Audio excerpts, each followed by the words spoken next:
So we'll go ahead and get started for the day. Thank you guys very much for coming back to play. I'm sorry there was a bit of a delay. The initial game plan was to get all these sessions done prior to my daughter being born so that it wasn't so chaotic and difficult to kind of get the final couple sessions in. So thank you very much for toughing it out for me for the couple of weeks that we were not playing and coming back to try to finish off the series. We'll probably have two sessions left, most likely, this session and one more. And yeah, I want to try to see if we can jump right back into things. So where we left off last time on Dungeons and Dragons, you guys had made your way deep into the Fortress of the Iron Star, and had found one of the last bastions of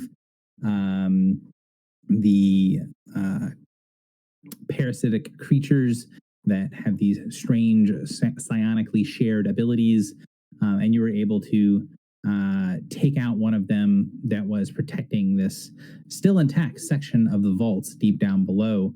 And some of you have made deals with the broker. Some of you have also made some minor arrangements with another creature named Hercatur, the keeper in one of the other vaults. And when you all arrived in this place after you had made it past the parasites guarding outside, we're in this sort of throne room, this area that looks much more fey, much more akin to a place of the wilds than anywhere else in the fortress. And you found a massive crystal in the center of the room that was being guarded by these three enormous golems, ones that you've seen similarly throughout the facility, these Hyperion golems, one that you were able to bypass actually when you went to go to the broker. In addition to that, you all found that there was an Eladrin who looked very harried and frazzled, and immediately called out to you all for help as fellow adventurers, as he was stuck here in this terrible place and was trying to figure out a way to get out.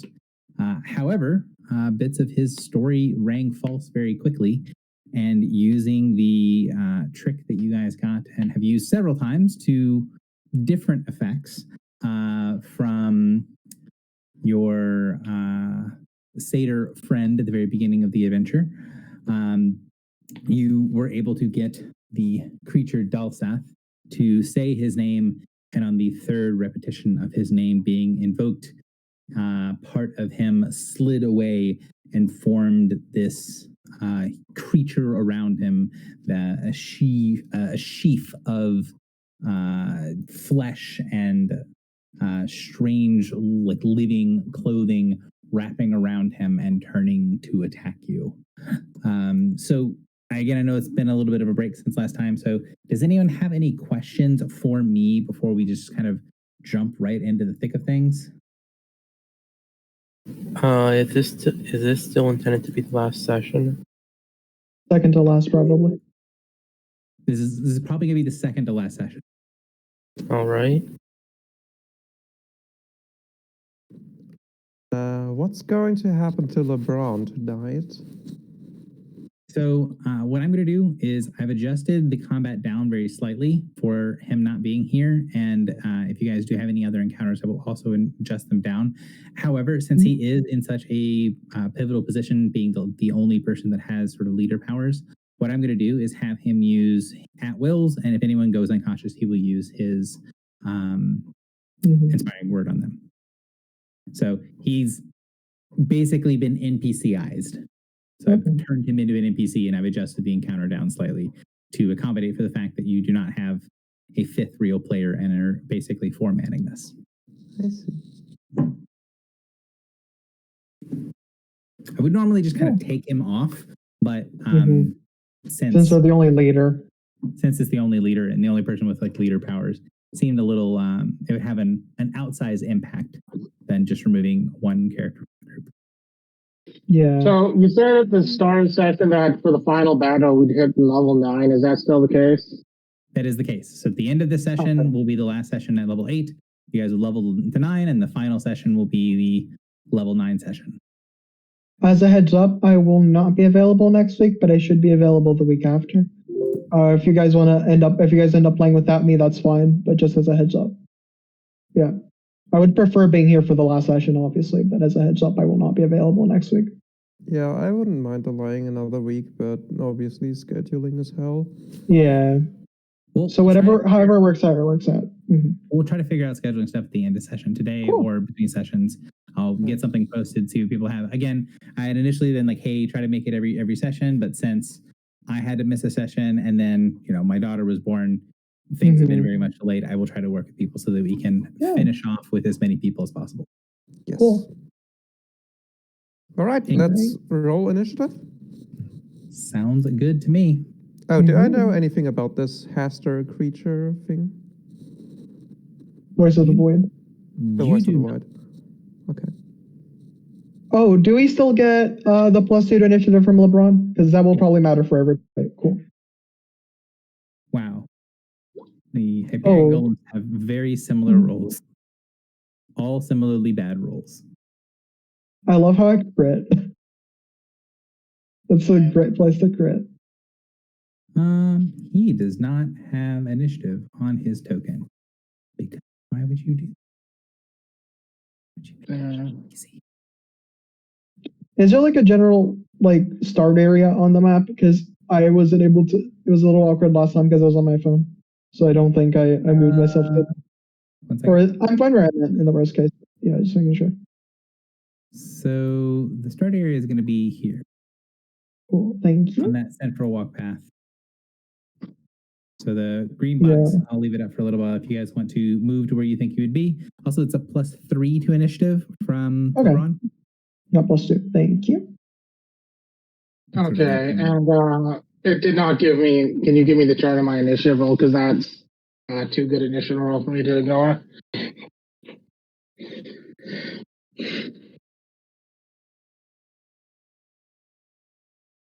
30.9. Yeah, there we go. What do we do if they have AoE? Hopefully go all first and then, Yeah. We aren't. You're not? No, we are. Half of us are. Nothing. Oh, we are. Right, it's just the fate of the void. Well, let's hope. It's okay. 2 of us are going first-ish.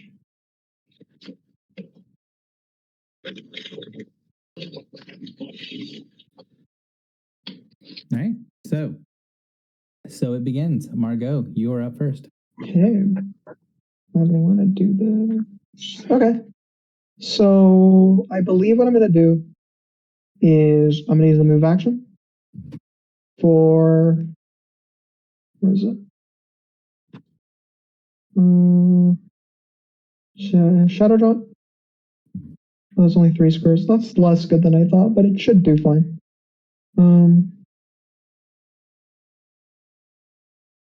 There's no way to catch both of them, is there? No. It's running within 3 of each other. So here. I'll pop myself there. Right. I think. Yeah. Yeah. Thank you. Then I'll place a shroud on Voice of the Void, or 2 shrouds, more aptly. Okay. Then I'm gonna punch him, real good. MBA standard action. Sounds good. Have Cunning Stalker up. We also have any other? Nope, just that. The Cunning Stalker to attack, nothing to damage.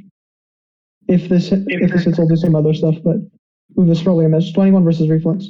That does. I would be popping I was going to be popping the shrouds, so I'll just roll the miss damage for one of them. I don't have any rerolls, I don't believe. Actually, I do. I'm going to use a reroll. I have this power that I haven't gotten to use yet. So it's a reroll, Dark Focus. I have to spend a surge to use it. Okay. Look at what you have to do. That's even lower. Cool. So yeah, I don't hit, but I still do 1d6 damage. Okay. Sure. Whatever. I didn't add it to my thing. I'll just roll it like that. Cool. That's standard. Yeah, that's me. That's all. I don't have any minors worth using right now. So okay. So the voice of the void kind of billows up slightly. Again, its body has this strange thing, like it almost seems like a puppet or a balloon or a cloak that is around something solid within. And as it billows up and you hear this great echoing voice come around the room, I command thee, obey me, tools of my enemies. And you see these tendrils of darkness flow away from the cloak and wrap around the 3 Hyperion golems, which then turn away from their vigil on the crystals in the center and look towards the group. You see the voice looks down at Margot, and then you see this sort of strange thing happening in its face. Its head doesn't really have eyes and a mouth and things like that, but you see wrinkles and kind of small bloody tears open up around the side of where the head would be that you may take as a smile. Nuisance. He provokes. Okay, I'm gonna take an MBA. MBA. Still have CA for that. That's even lower, damn. Okay. Dang. So the creature steps forward. You see one of those sort of tentacle-like arms come out. It splits into several other tentacles, and then one of them slashes down at Rosalind and the other at Margot. Mm-hmm. So first target is Margot, second target is Rosalind. Hold up. Hold up. Okay. I might use Lightning Rush. On which target? Oh, right.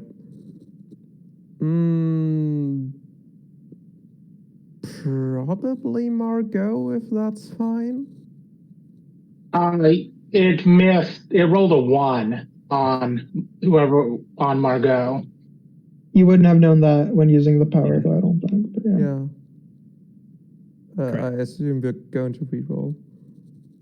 So yeah, I mean, if you are going to Lightning Rush, I wasn't going to reroll, but I was going to kind of ask you to make the choice based on what you think you would have done, which if you think you would probably go to protect Margot, then Lightning Rush with Margot. Mm-hmm. Yeah. All right. Actually... Wait, who are you going to protect? No, I'll do that some other time. All right. I can just stay where I am right now. Mm-hmm. But, I mean, there's no... So I'll move here. Since it's its turn, it can't take an opportunity attack. Mm-hmm. And then I'll make the attack. Is it too late for me to use Guardian's Pound?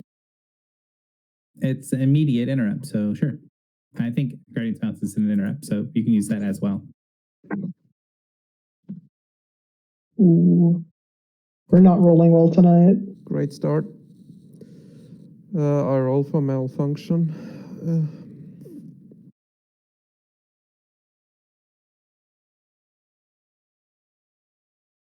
Guardian's Pounce is a reaction, so it'll happen after everything.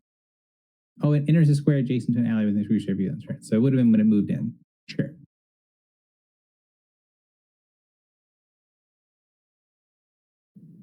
All right, at least I didn't get trapped in my armor. That's something. That's a good thing. And the 25 against AC is also unfortunately going to miss. It doesn't feel like it completely misses the creature, more that it doesn't seem like your weapon has any purchase. Like you hit it, and it's like you're hitting a set of heavy curtains made of flesh. the weapon goes through and it just sort of flaps uselessly against this thing. There's nothing solid there that seems to be hit. Uh-huh. So yeah, that is a 33 against Rosalind. Yeah, that's a hit. So 25 fire and necrotic damage. Okay, 25 you said? Mm-hmm. All right. He's going to action point. First thing first, since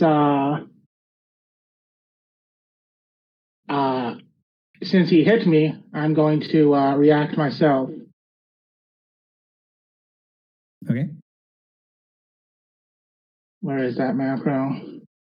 There it is. Sounds good. And all right. And no attack bonus, but +3 damage bonus. He isn't oathing. Ah, darn it. Okay. So he's going to action point now and I guess knock me out. So the He did. the 32, right? Oh, that was the 18. Okay. In that case, as Rosalind hits him,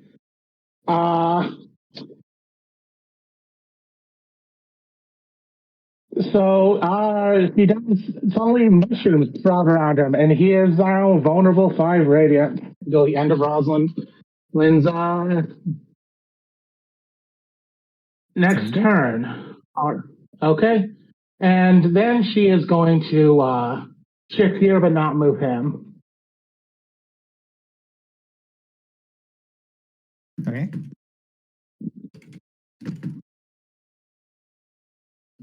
Anything else? Nope. That was it. This ability is incorrectly worded, so I need to fix that real quick. All right.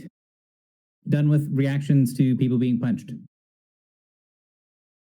Mhm. Cool. Yes. He's going to action point. When he action points, the... Go ahead, sorry. It's probably too late for that. Like I can actually use the warden thing, mark everything adjacent as a free action. So could I do that now? I think it's during your turn, right? No, it is for the warden, but it is not with the multi-class feed.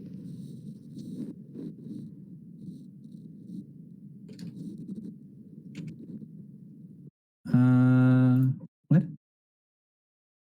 Let's against a free mark EG's return. Yeah, fair enough. All right, I'll mark him.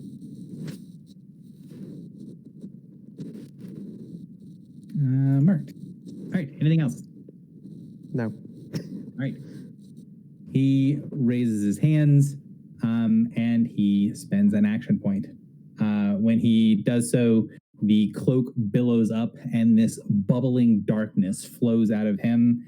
And you see sort of the vague image of someone that's inside the cloak hovering in the center of the mass, curled up in the fetal position. And from that, you see this glimpse from beyond as it summons a void of annihilation. Oh no.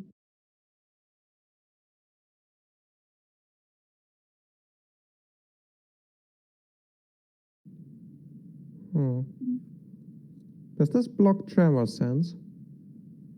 It blocks line of effect, so yes. Ah. So basically, things inside cannot interact with things outside. Can we move outside?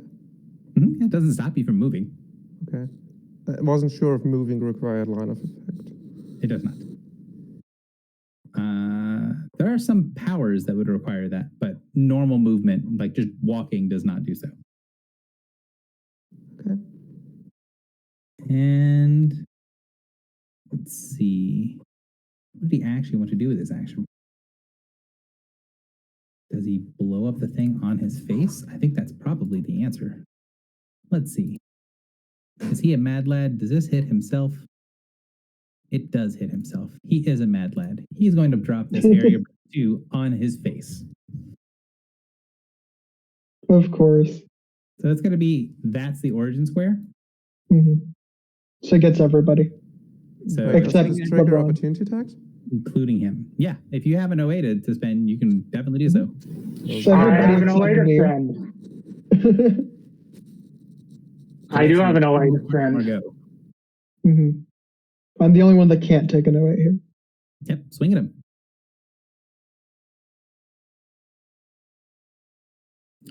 So 28 connects, 20. Oh, actually, does 28 connect? Let me look at this. Da, da, da, da. Fences. 28 does not connect. 26 does not. Damn. So again, you're striking in, and you can see it's not like he's dodging. It's not like you feel like you're missing. It's just like you keep hitting air. You keep hitting these folds of flesh that tear away and don't seem to bother the creature. So area burst 2 and 10. So the third target will be him.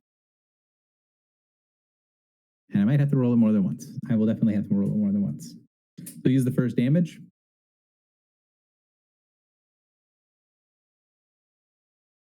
And then he will roll it again. So we've got a 30 versus Margot, a 38 versus Echo, a 24 versus himself, which does not connect, a 25 against Bastion, and a 37 against Roslyn. Yeah, that does Oh, hit me. What did it roll against? Sorry, I blacked out. No, it doesn't have a 30. Oh, wait. It doesn't have a 37 against Roslyn. Wouldn't it have a 24? As it's, how do you count these things? So What are you looking at in the top? book order. Or Number top to one bottom? is 30, 38, 24, 25, 37. Yeah? hmm How is he getting a 30? Where is he getting that extra 12 points of attack against the 24 he rolled from against me? He did not roll a 24 against you. He did not roll a 24 against you. I don't know what you're... He's attacking himself. He's hitting himself as well. So there's only 4 rolls in this power. So I had to use it twice. So the first 4 rolls, the first roll are 30, 38, 24, 25, right? The Okay. second 4 are 37, 33, 24, 24. The 33, 24, and 24 are irrelevant because he doesn't have 8 targets, he only has 5, right? Okay. I don't know why they rolled the macro twice. I was looking at the one in the bottom. Right. So I it was I'm rolled rolling twice the because there's macro not twice, enough I got more targets. Yeah, it was mentioned multiple times. Okay, so a 27 versus Roslyn's reflex. 37 versus Roslyn's reflex. Okay. So basically, yeah, I'm done in this fight. I'm gonna use my flow form armor just to try to save against Okay.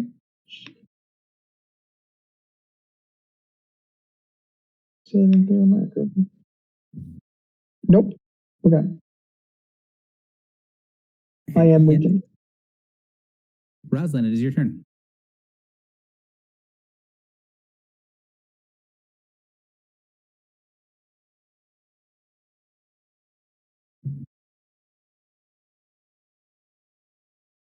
Yeah. No. There is literally nothing I can do. I can't shift out because I'll take 30 damage immediately and die and be immediately destroyed. I can't attack because I can't. Yeah, I'm done. Good night. Why would you take 30 damage and die? Because in the split, if I shift out, I'm still adjacent to the zone and thus die, So you probably have to move away. which provokes an away from him, which will make me die Wait, because I'll that's die in the okay, yeah. zone. And thus, You could also shift and then move, or you could shift. Shift and charge No, someone else. You could shift and charge someone else. You could take. You have the boots. You could shift 2 squares. nope. There is absolutely nothing I can do at this point. Like, why the heck Is his MBA hitting for nearly for? I mean, you're saying there's nothing you can do, But there's several multiple people things we're mentioned mentioning. options of things you can do. Yeah, you could also make a check to see if there's a way to weaken him, which I'm 100% sure is part of the encounter at this point. Nope. So- All right. I mean, if you're not required to be here either. If you do not want to play, you don't have to play either. Like, no one's holding a gun to your head. Like, if this is going to be a deal breaker for you, then it's a deal breaker for you. That's fine.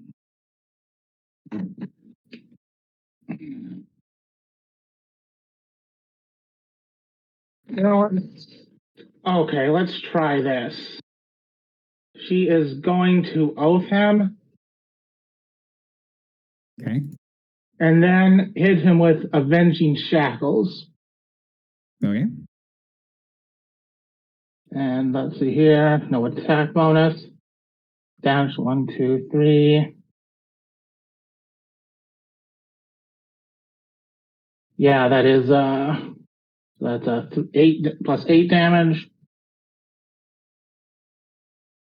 And okay, I crit him. So that's at another so that's 1d8 plus 11, so that's 9, that's 19, then the crit dice, which doesn't count for the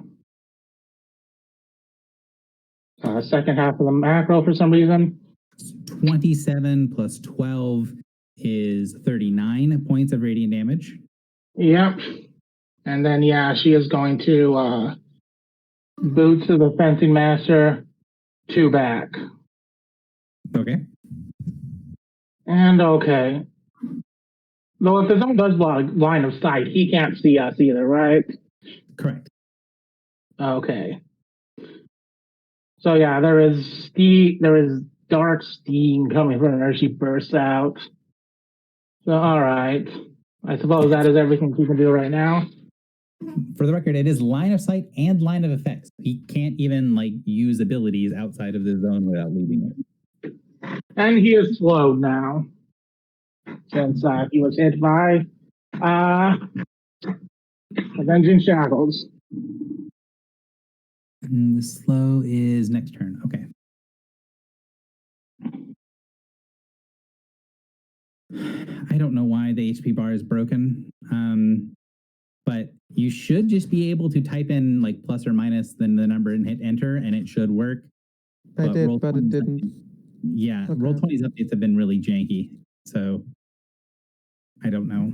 I don't know why it's not working correctly. It is correctly bound to your token, so Yeah, I can live with it until I die. well, most people do live until they die. So I guess that's fair enough. So even if he was here, I don't think he could do much of anything because he can't see anybody. Except for Yeah. Rosalind, where you could command Rosalind to go charge back in, but I'm assuming Sure. Rosalind doesn't want to do that. He could charge one of the big golems and just be good, Chad. Yeah, I mean, like I said, I've adjusted the encounter down so he doesn't actually have to do anything. Yeah, I know. So I think he's going to just move away from the zone of death and try to stay in range of everybody for healing word. So Mhm. if and when you get out of the death, you can do something. Echo, it is your turn. All right, at the end of this turn, the mark is going to end.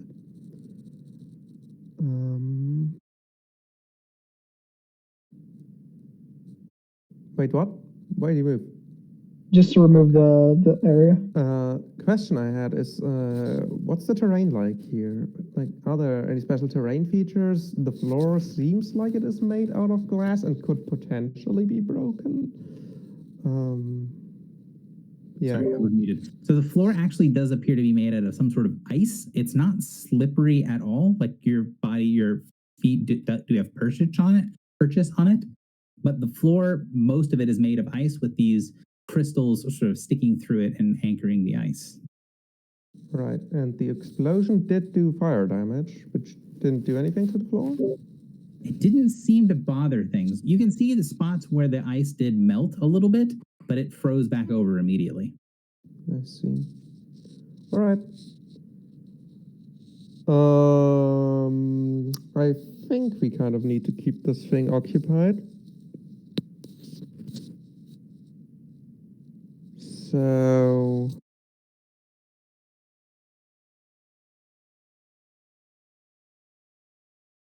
Sorry, it's been a while. I haven't really Okay. read up on my abilities again. How would Annihilation Void interact with something that's an immediate interrupt upon hitting 0 hit points? So the interrupt would happen first. Right.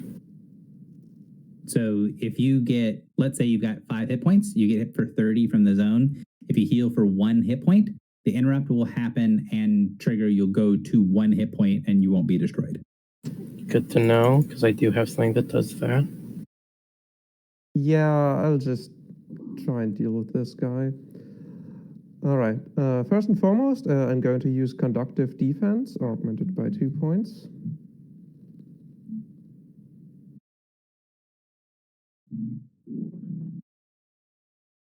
No, actually, first and foremost, I'm going to use my gambling ability, Alien Insight. Let's see Ooh. what I get for it.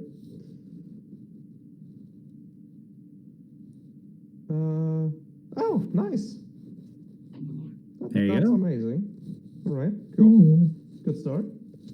That's a good one, yeah.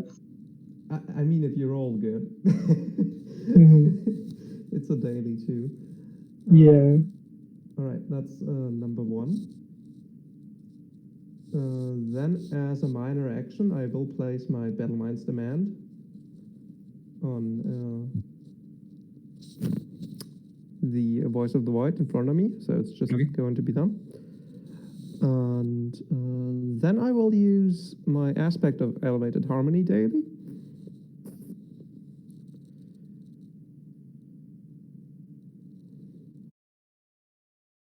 It's a 29 hit. Good old Battlemind polymorph power isn't being a book. 29 is a hit, yes. So I barely missed last time. You Damn. located his armor class. All right, 29 it is. All right, that's 11 damage.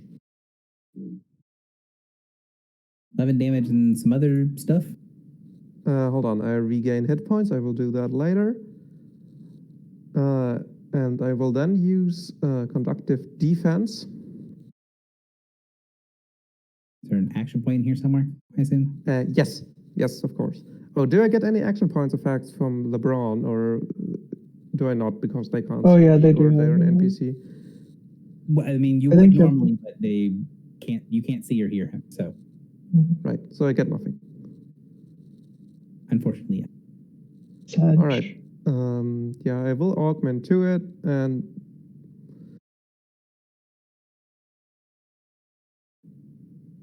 yeah, to hell with it. Nah, I'll not put the augment 1/2 on it. Oh, augment 2 is fine. And actually,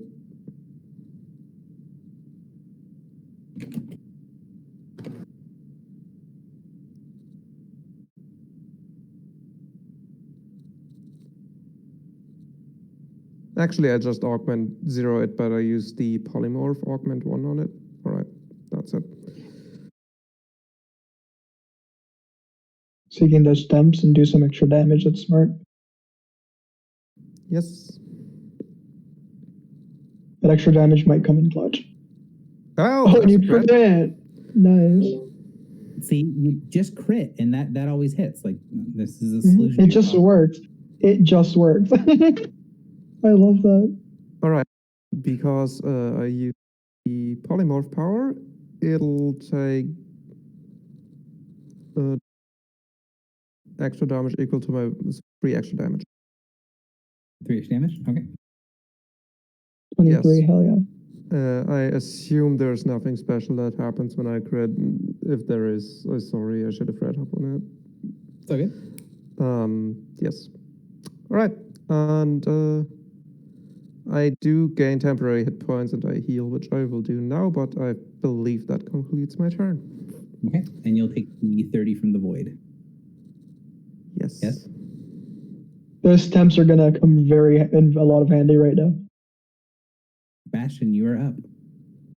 Well, so I guess I'm gonna try and like handle the guys outside. Echo, if you need to like tank swap on this guy's void thing, just let me know. But I'm gonna go after the Hyperion Golems for Yeah, now. I'm not actually sure if staying here is smart, but I'll do for now. At least Yeah. one turn. At least one turn is fine. Okay, I'm Yeah. gonna 5-foot step out here and then charge the golem. Sounds good. Where's my... Oh, right, I don't have that. 1 second. Charging is +2, or is it +1? +1. +1.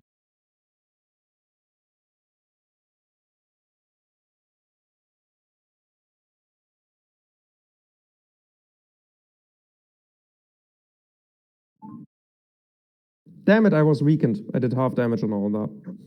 Oh, oh, can I roll my save to I, not be I weakened? actually took it into account. No worries. Alright, but I will make my save now. So the 34 versus AC 100% hits. Yeah. When we saw these golems before, were they particularly fast? Like, they weren't, right? They were pretty slow. random. No, we actually ran away from one of them. It was just very... it was Yeah. fast. It was Yeah. persistent but slow. Yeah. Uh-huh. In that case, I'm gonna wait to use anything else and just sort of mark this guy, Okay. and that'll be my turn. Golem number 3. So Bastion, you run up, smack into the golem. You see it swivel to look down towards you, and you see that sort of swirling black fog cast by the voice, sort of twisting its way in through the golem's body, going in and out of the seams of the great creature. And you see it look down at you, and its kind of glowing green eyes sort of light for a second looking at you. And then they darken, and then they light, and then they darken. And you can see the creature's hand like start and stop, like it's not sure what it's supposed to do. The eyes light up and go green, and it sort of stands down. And then you see that sort of dark aura over top of it fill the creature's body, and then it raises up the hand and then very slowly swings down at you.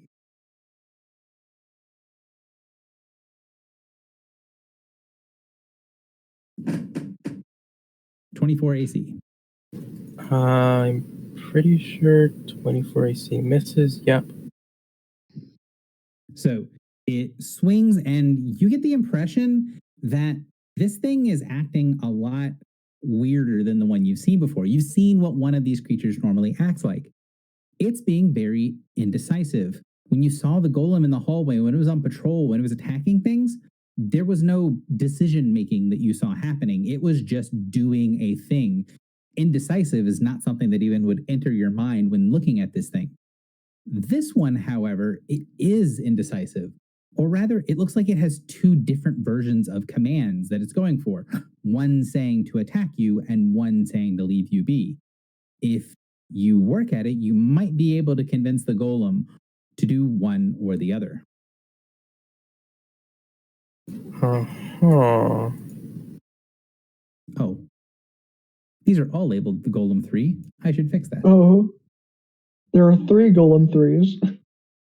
Listen, it's a complicated life they live.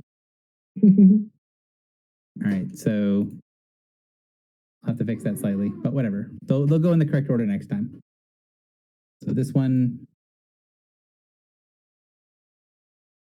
can get down to here. This other one can get to there.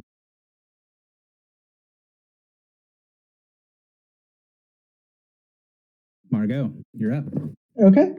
I want to make a check on the big guy and see, like, a monster knowledge check. Sure. Okay. 1 second. Yeah. So the question is, what type of creature do you think this is? So what type of monster knowledge do you think you need to do? For fuck. the record, here is the reminder Mhm. text for monster knowledge. That's a good question.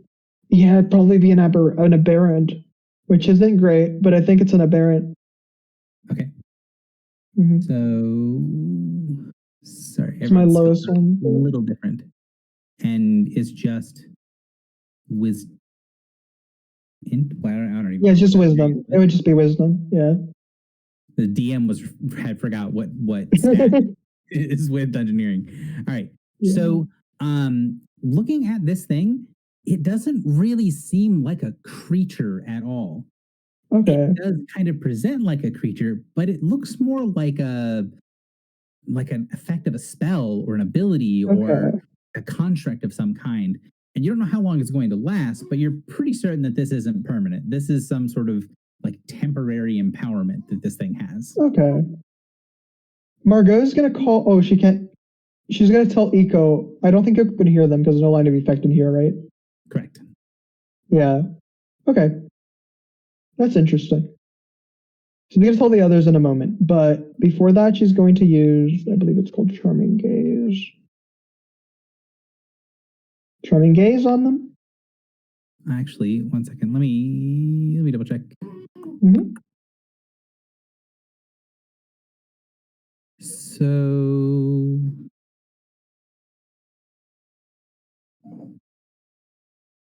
okay.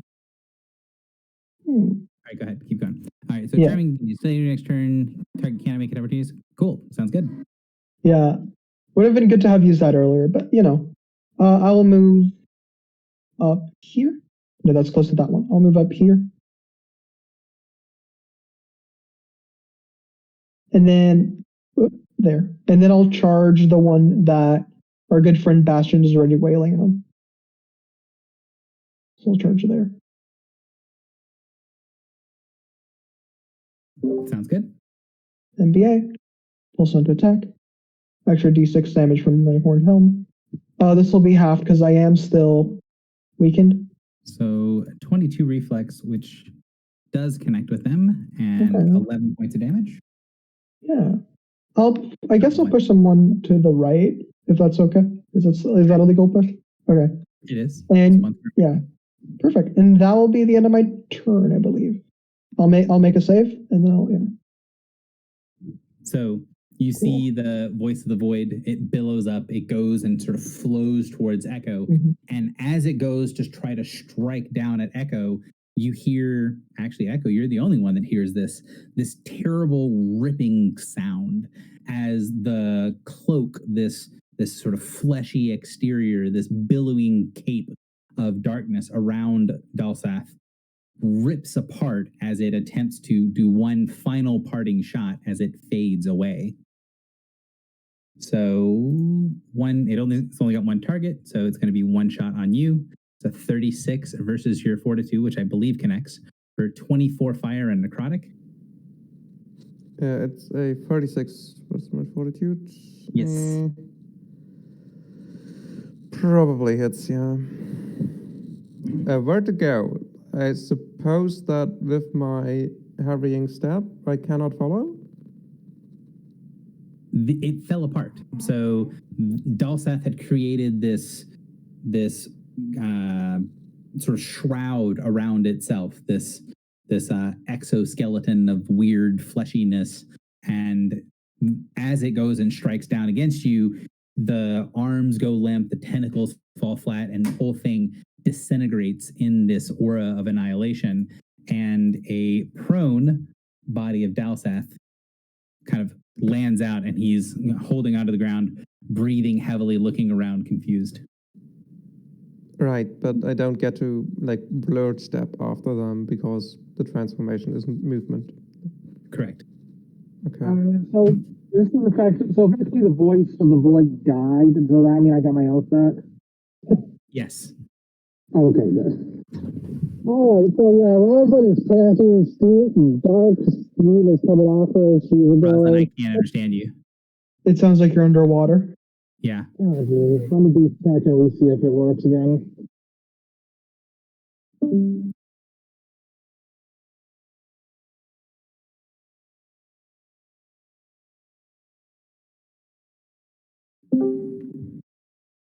better? Can you try talking again? Is this better? A little bit, yeah. Slightly, yes. Okay, let's just try keeping the phone next to me. Well, yeah, Rosalind, of course, has no identity. She's like, okay. And let's see here. Don't want to use up my oath yet. So Rosalind is just going to, you know what? He's going to move right here and second wind. Okay. I heard the second one. Are you going to oath the golem in front of you as well? Is that what you said? Not yet. Like, as far as Rosalind actually doesn't know that the thing's gone, so she thinks her little enchantment is still on it. I didn't understand what you said. I think you. Oh, so your character. They hopped off to come back. Hopefully it'll look better. Basically, since that zone blocks line of sight, Rosalind doesn't know that she needs to refresh her oath. Essentially, So you would feel the divine energies of the oath return to you. So your character would know. That it would but you know what? Yeah, she's going through old background. I can always oath another chain if need be. So yeah, second wind there. Okay. All right. The save value again at 16, and then let me roll my save.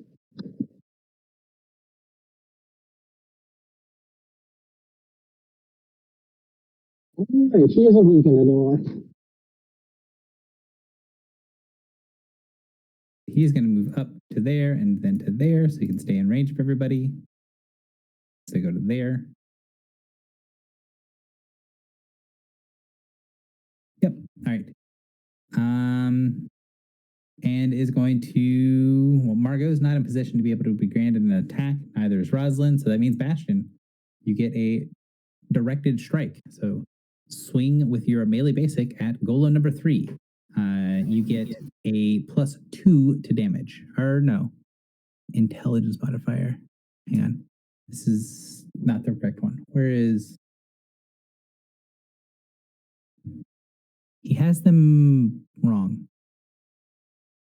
Did they accidentally? Did they swap them? Is this direct the strike?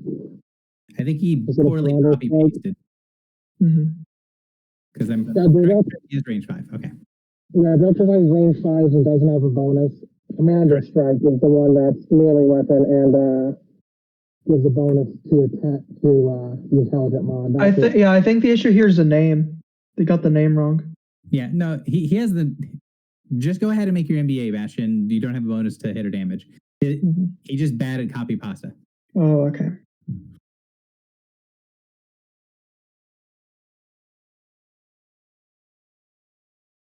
$21. 21, I don't believe connects. Yeah. It unfortunately does not. That's it for LeBron. Echo, you're up. Can I get doll safe somehow out of this zone? You could make an athletics check to kind of drag him with you. Sure, that's okay. Sure. So it's, how would that work, like in terms of rules, if I succeed? So it's a moderate DC for a level of the athletics check. So your DCs, or let's see, we are level 8.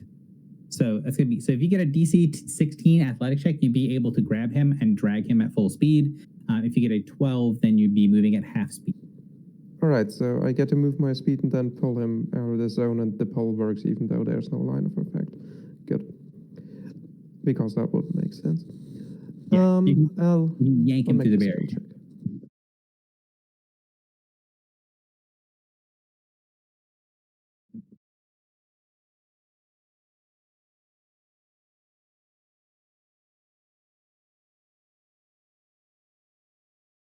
Did you make the skill check? Yes. Oh, Yes. 22. Sorry. 22 will definitely succeed. So So I will move like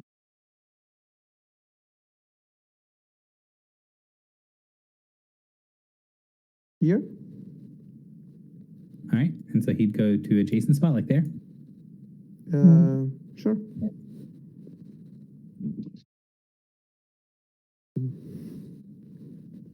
It's not And, have a marker for it, but he is currently helpless.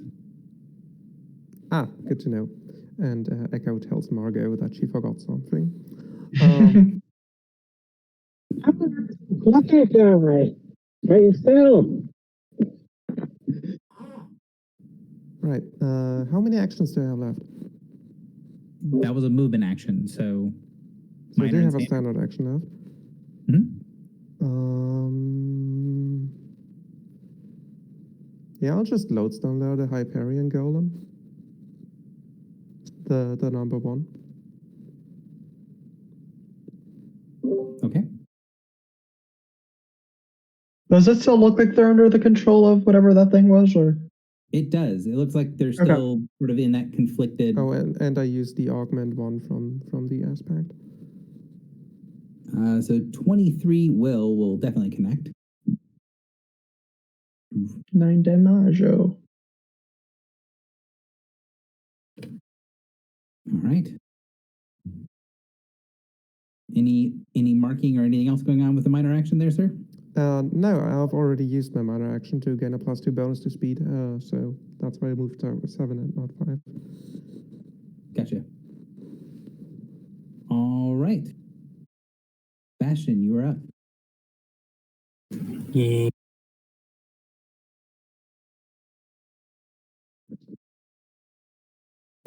I'm gonna move around here.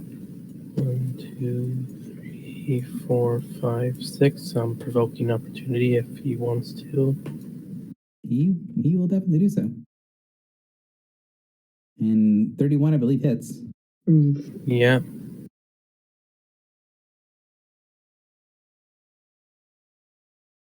So 14 points of damage. Unfortunate. Okay, in that case, I can't reach this guy with my thing, so I will use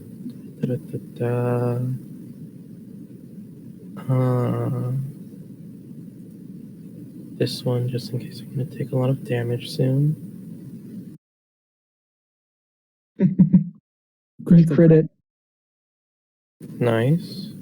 19 points.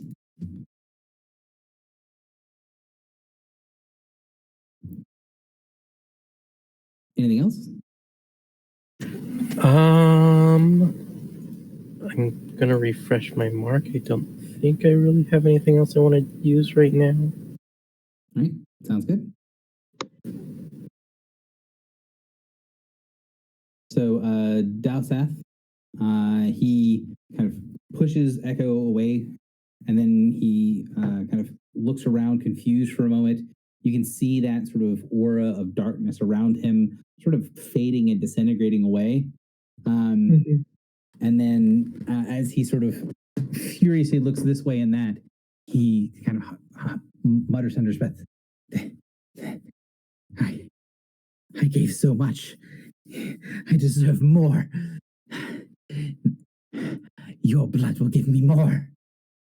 He stands up Mm. and he doesn't do anything yet, but he does sort of get into a fighting stance. No longer helpless, I assume. He's no longer helpless. Okay. But definitely insane. He's going to wild challenge because he does have a minor action remaining on Echo.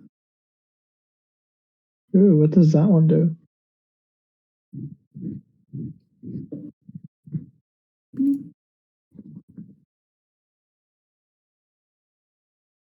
That's neat. As far as like power, not neat as in like good for us, but neat power, way to word the power. I hadn't seen him work like that before. Yeah, It's a it's paladin also has wrong keywords, but it's supposed to be necrotic keyword, but it's fine.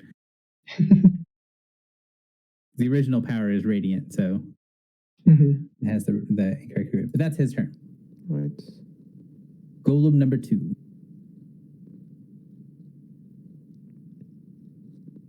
He can sort of get to there.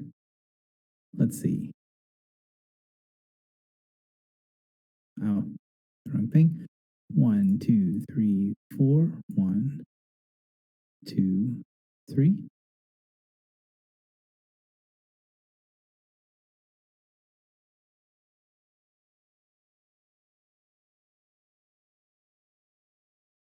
I don't actually think he needs to do that. I'm pretty sure he can go there because 95% sure this guy has reach.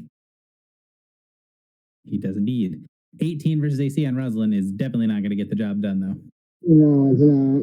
Technically, it's a 19, but again, still is not irrelevant. Yeah. Number 1. He's got someone here to strike at. You see the golem reaches up a hand like it's going to strike down at Echo. And then you see that sort of glinting green look down, sees that Dulcet's there, and sees that there's that sort of aura of darkness flowing off of him. And you see the creature spin in its arm and kind of open up a little piece on his chest and then shoot out this spray of little pieces of shrapnel. So it's a close blast, 3, I believe. So it's going to be Echo, Dulcet, and LeBron. So, wow. Hold up. Can I use Lightning Rush to redirect that or not? Because I'm already included in the attack. You can I think I definitely can. much. Yeah. Quick tactics check with the group. Like, I'm sort of trying to keep Dulcet alive here, but I'm not sure if that's a good idea or if you just... Margot's gonna murder him. Margot's gonna murder him. You can just not subdue him if you want. Yeah. If you wanna protect LeBron though, that might be helpful. So up to you. Yeah, but that's just the lightning. I'm down to 2 power points and LeBron is full. It'll work out fine. Okay. Go for it, Gary.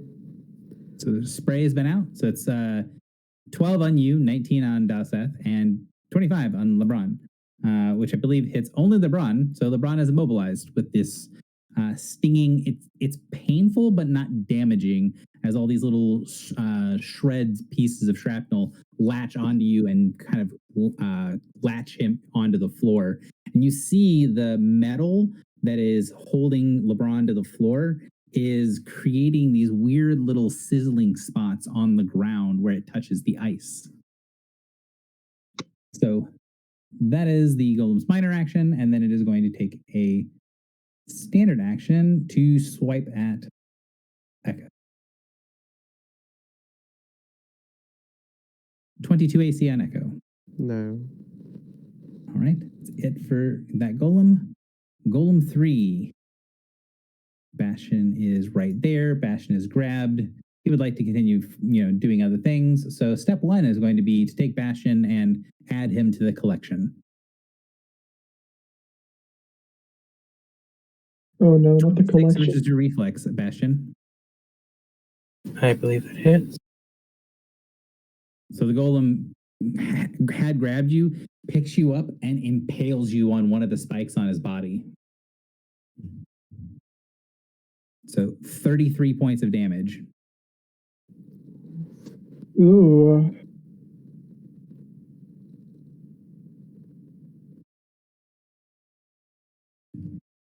So your restrained save ends, and until it ends, you take 10 ongoing damage. As soon as you get off of it, you're no longer taking damage. Am I no longer grabbed, just restrained? You are no longer grabbed. You are just restrained. Correct.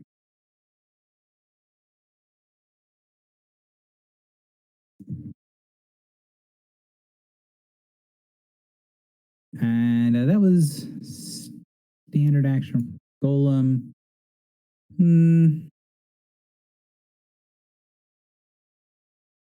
Yeah, it's kind of okay with this series of events. Margot, you're up. Okay. Let me double check the wording on one power really quick. Okay. Cool. I will make a box as my standard action. It's friendly. I'm using Storm of Shadows. It's going to be targeting the Hyperion Golem 1 and Dulcet. Sounds good. So I have CA against Hyperion Golem 1 because of Cunning Stalker. Okay. Nothing against Dulcet. think you do. No? Is there an allied? Oh, they're adjacent to equal. You're right. Echoes. Yeah. You're definitely right. Well, so I don't have no bonuses. Damage or attack. Okay. So 21 versus the Hyperion Golem, 19 versus Warp. So I assume it's 2 misses. That is a hit on the golem, and I'm 95% sure that is a hit on Dalseth. It is. It's 2 hits. Cool. So 28 damage to both, ongoing 5 to both. I get to teleport into a square. It's going to be this one. And turn invisible. I'll put the invisible marker on me after. I will action point. What do I get from our good friend LeBron?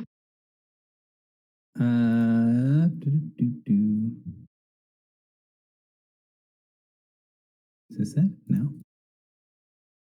I want to say it's +3 to damage. Okay. Is there any to hit? I don't believe so. I think. Okay. Sorry. No, you're fine. Mm-hmm. Yeah, I will be using my encounter power. AP 6 to damage. +6 Okay. damage on AP. There it is. Cool.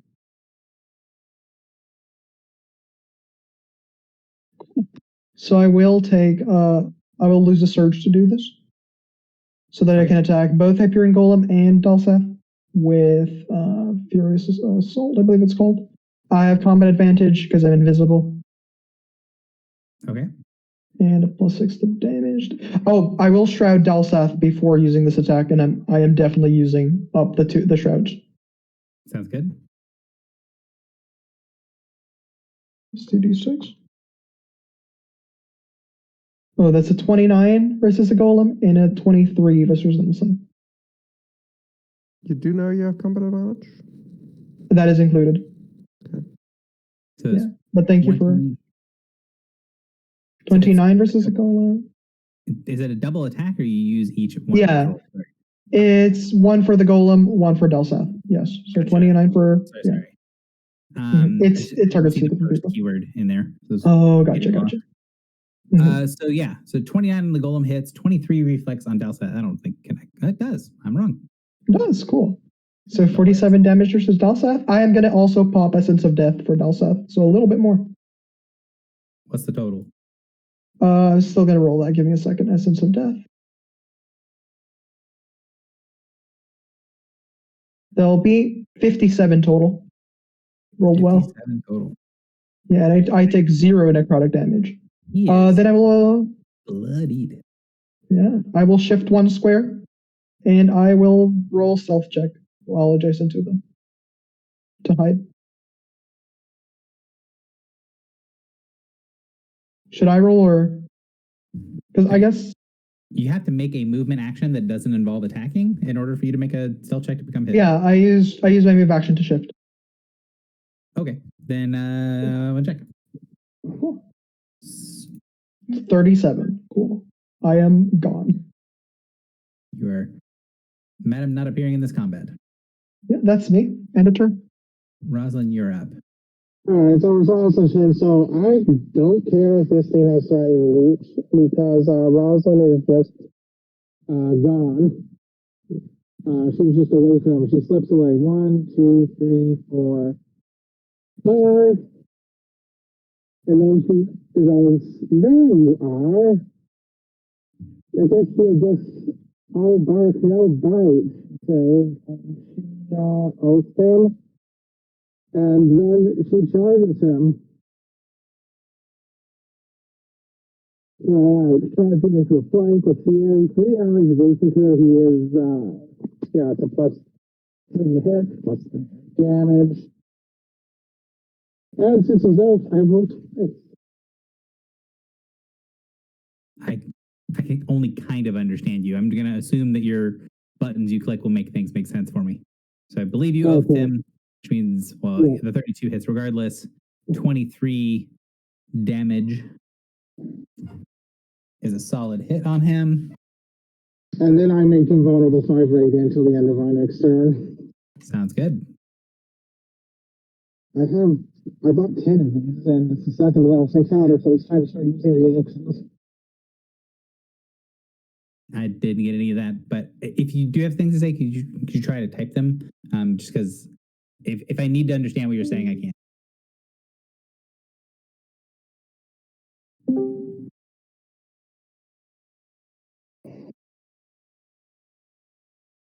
Can you hear me clearly now?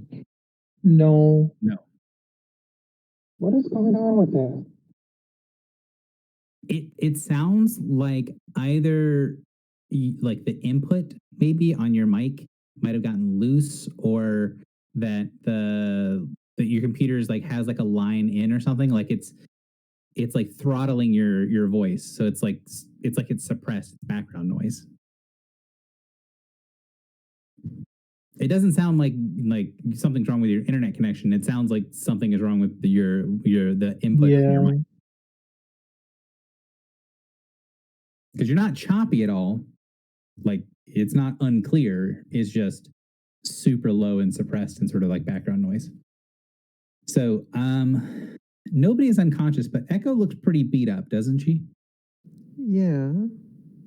So I'd say that so does Bastion. Bastion also looks like he's pretty beat up, and he's currently impaled. I am planning to use my second wind though. All right. Well, he'll hold on to the thing then, and we'll do since the guy's right in the middle, let's do a commander strike, which is the thing that he has macroed incorrectly. This is actually commander strike, so that's going to be a +4 to damage. So let's do that for Margot, I believe. probably Margot. There's also on the conditionals +1/+2 to attack and damage versus enemies adjacent on granted attacks. So it'd be +1 to hit and +6 to damage. Cool. But on the other hand, Rosalind isn't going to miss with combat advantage and double rolls. Yeah. Margot also has. Yeah.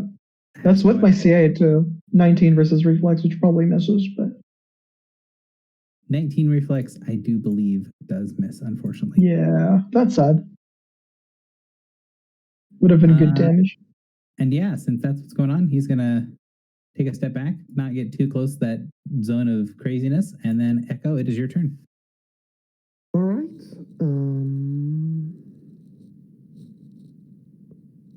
Oh, damn it. I believe I will just...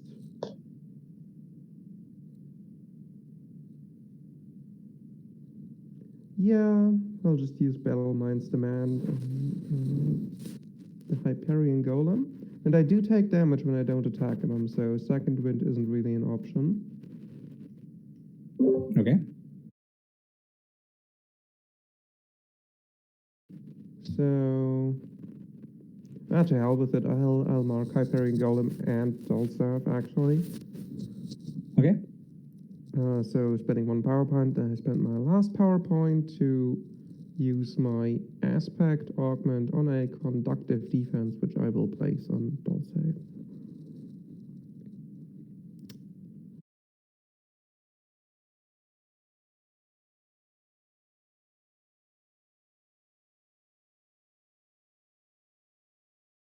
.28 versus reflex definitely connects. You already have the other thing, so is it 12 total or is it 15 lightning? It is 15. 15, okay. Which is actually stupid because I still have the temporary hit points. Can I undo that, please? Do what? Like, I was going to use the augment 1 to gain temporary hit points, but then I remembered I still have those. Oh, yeah, you can not do that if you want. All right, then 3 damage loss. And okay. I'm going to mark Dolstaff and Hyperion Golem on. Okay, anything else?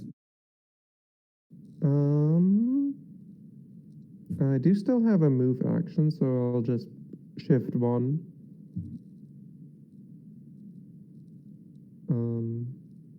Who's up next? Bastion. No, Margot or Rosla? Margot. All right, then I'll shift here. Oh, I think... No, actually, I want to be adjacent to both of them. Well, I'll shift here. Being adjacent to both is probably smarter, because I have invisibility. All right. Right. Uh, I'll just shift you. That's my turn. Bastion, you begin your turn. You take 10 points of damage. Well, 5, but Yeah. I then make my saving throw. That's just enough to make it, right? correct. So you So can go into any adjacent square that is outside of his body. I'll So, go there. all right. All right. Let me.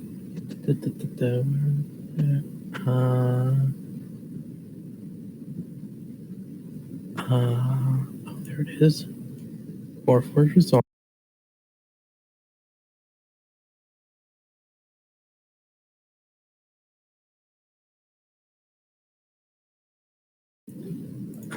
Then I'm going to Second Wind.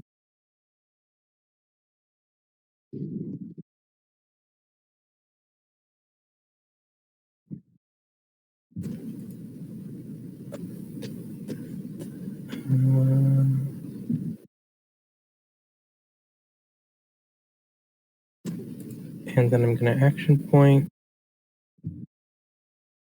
to use.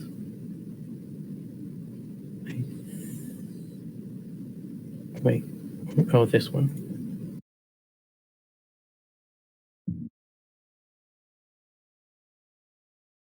All right. 18 is not going to connect, but the 27 will. Yeah. And then after that, I'll mark both of these guys and end my turn. Sounds good. Dalsath. Dalsath, who is very bloodied and very messed up, is going to. Who's the best target for this? Probably Roslyn. Can't see Margot. Margot is the best target, but he can't see Margot. Yeah, she's invisible. So he's going to attempt to befuddling strike on Margot. Lightning rush. Do you have 2 points left? Yes. They do have a -5 to attack me, so up to you. But yeah. It's on Roslyn. Oh, Rosalind. Okay. Yeah. Margot Yeah, no, would be the target, but Oh, yes, gotcha, lost gotcha. 2 power points to use lightning rush.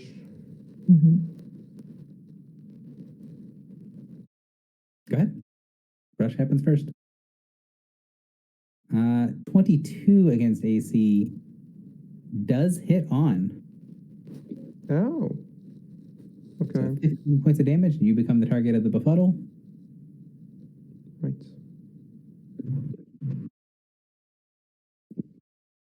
So 32 AC. Yeah. Hold on. I might actually have that.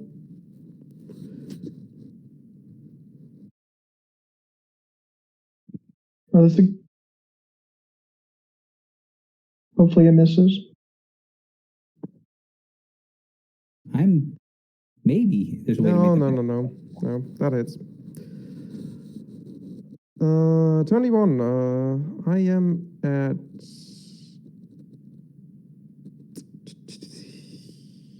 7 hit points. The last hit point's the one that matters. All right, so you are now befuddled. So I'm hoping I can do these things at some point, but we give you the frog one, the transformed. Makes an attack again. Any of its ally. Do I get to choose the opportunity attack? Do you have multiple opportunity attacks? Well, I can use my Goring Charge, which is the smart choice, but I could do a melee basic attack, which is really bad.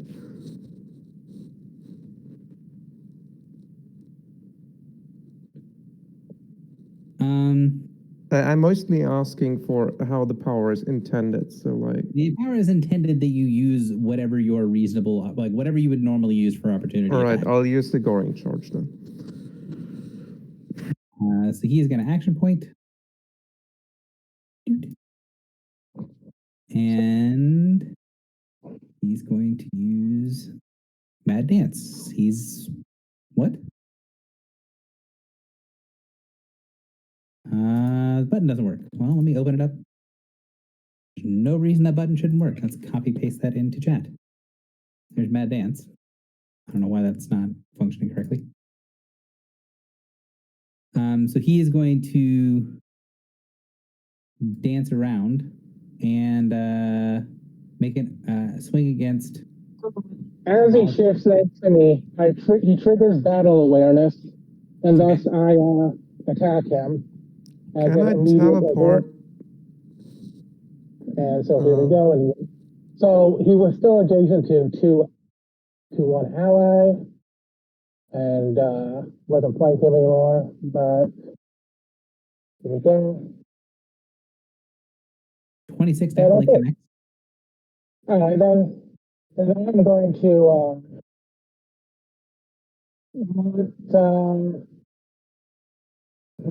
I can't actually break him since he was contract. Make his life a little more difficult. So there we go. Oh, and I have no idea what's going on. +5 damage from him being vulnerable. So add that to it. So what happened was he attempted to shift to go there. Before he left, Rosalind hit him.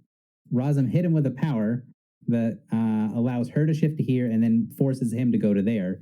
And then he gets to continue moving. So it's forced movement. Yes, musical chairs. Which means that I can't harrying step after them?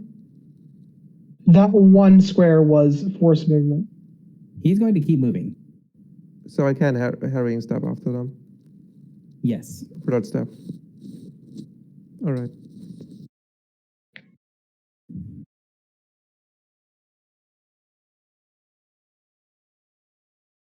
So they get to shift and make an MBA, I believe was what. Yeah. I'm trying to think of where he wants to go now that he's been sort of out of shuffled. Did they action point, just to clarify? They did, yes. Okay, cool. Probably wants to go right back over here. And then smack Rosalind with that MBA. Or well, attempt to at least. 28 for 13.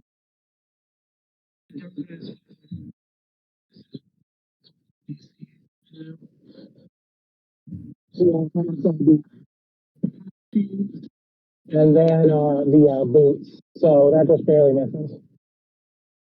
Okay. All right. All right. That is it for Dalsath. Golem number 2 is over here. Bastion is here in the way, being a block as he should be. And so is going to get slammed once with each hand. The Golem seems more committed to the fight than he was at the beginning. Now that you've actually been resisting him and fighting him, that sort of wishy-washy, should it fight, should it not, it seems to be erring more on the side of fighting is the correct answer. But not fighting well, I think is the answer here. So 2 misses on Bastion. Yeah. Golem number 1 has things there in front of him, has 2 targets, well, has 3 things that he can see that are within easy grabbing range. So let's go for the 2 things that he feels like he should attack, which are going to be Echo and Rosalind. So double slam. First one is going to be against Echo. So 17 is going to miss. Second one is going to be against Rosalind. 27 against Rosalind. Yeah, that's still a miss. Excellent. All right. Golem number 3. Be in range of another person if it just did this. It's going to shift 1 over to the left and then use its double slam, 1 on Bastion, 1 on Rosalind. I'll use my Warden's Fury after that's done. Okay. Miss on Rosalind, and then on Bastion.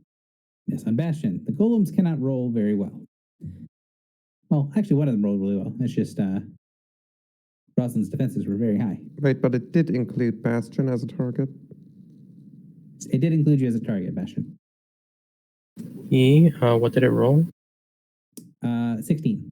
Oh, so I can't use the thing on it. Never mind. So the single action of the action it took targeted you and Rosalind, so you were included. Yeah. Marco, you were up. Okay. First things first, get MPA as a standard against Elsa. All right. So I have CA.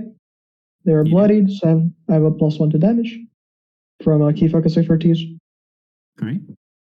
30 versus reflex with 23 damage. Describe. Actually, that's not full damage. Oh, I'm gonna use Blood Drinker on it.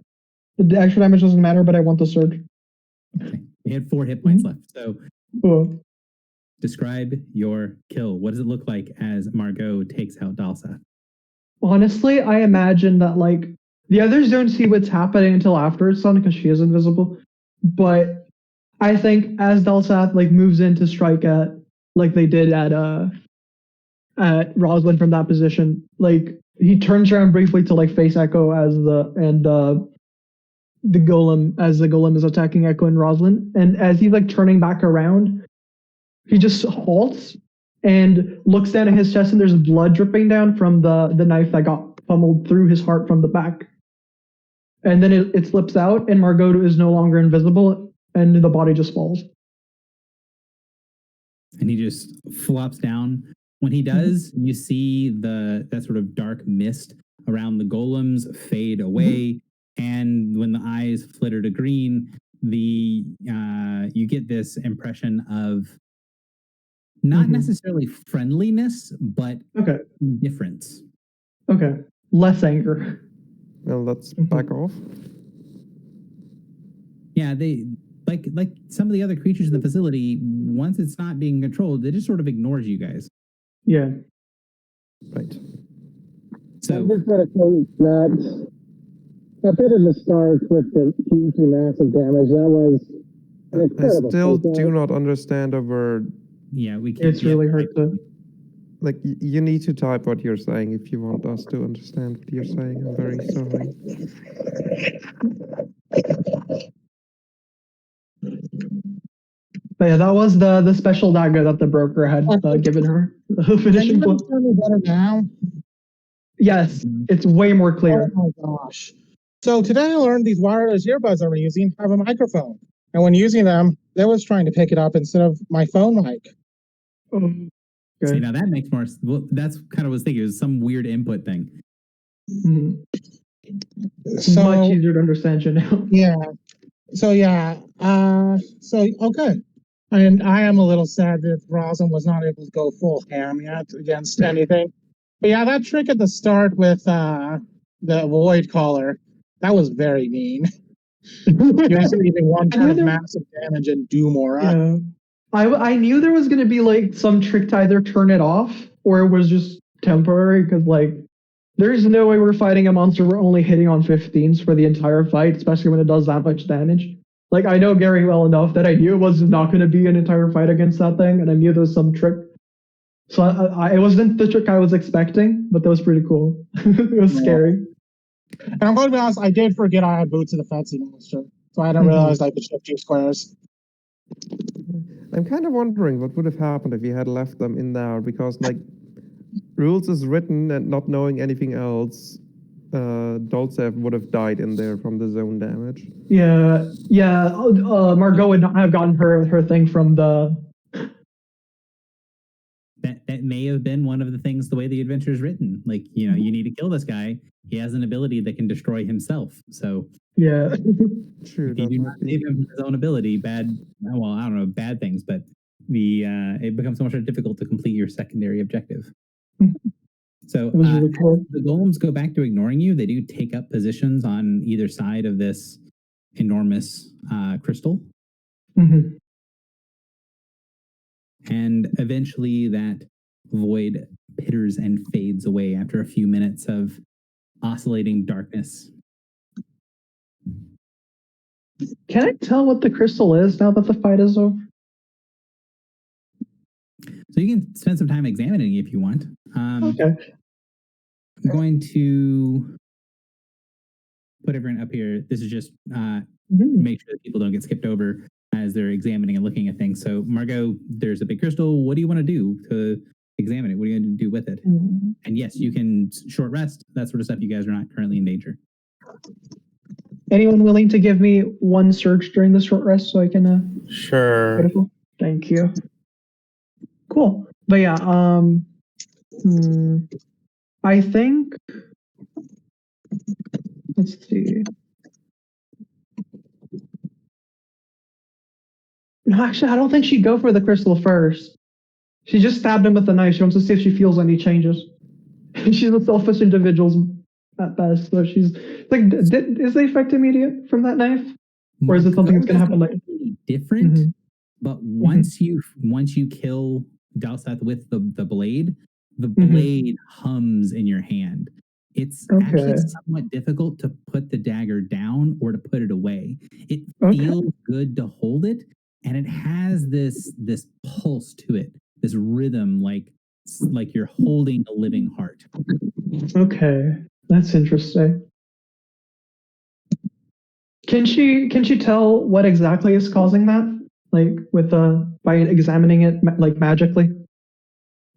1 second. Her magical senses, yeah.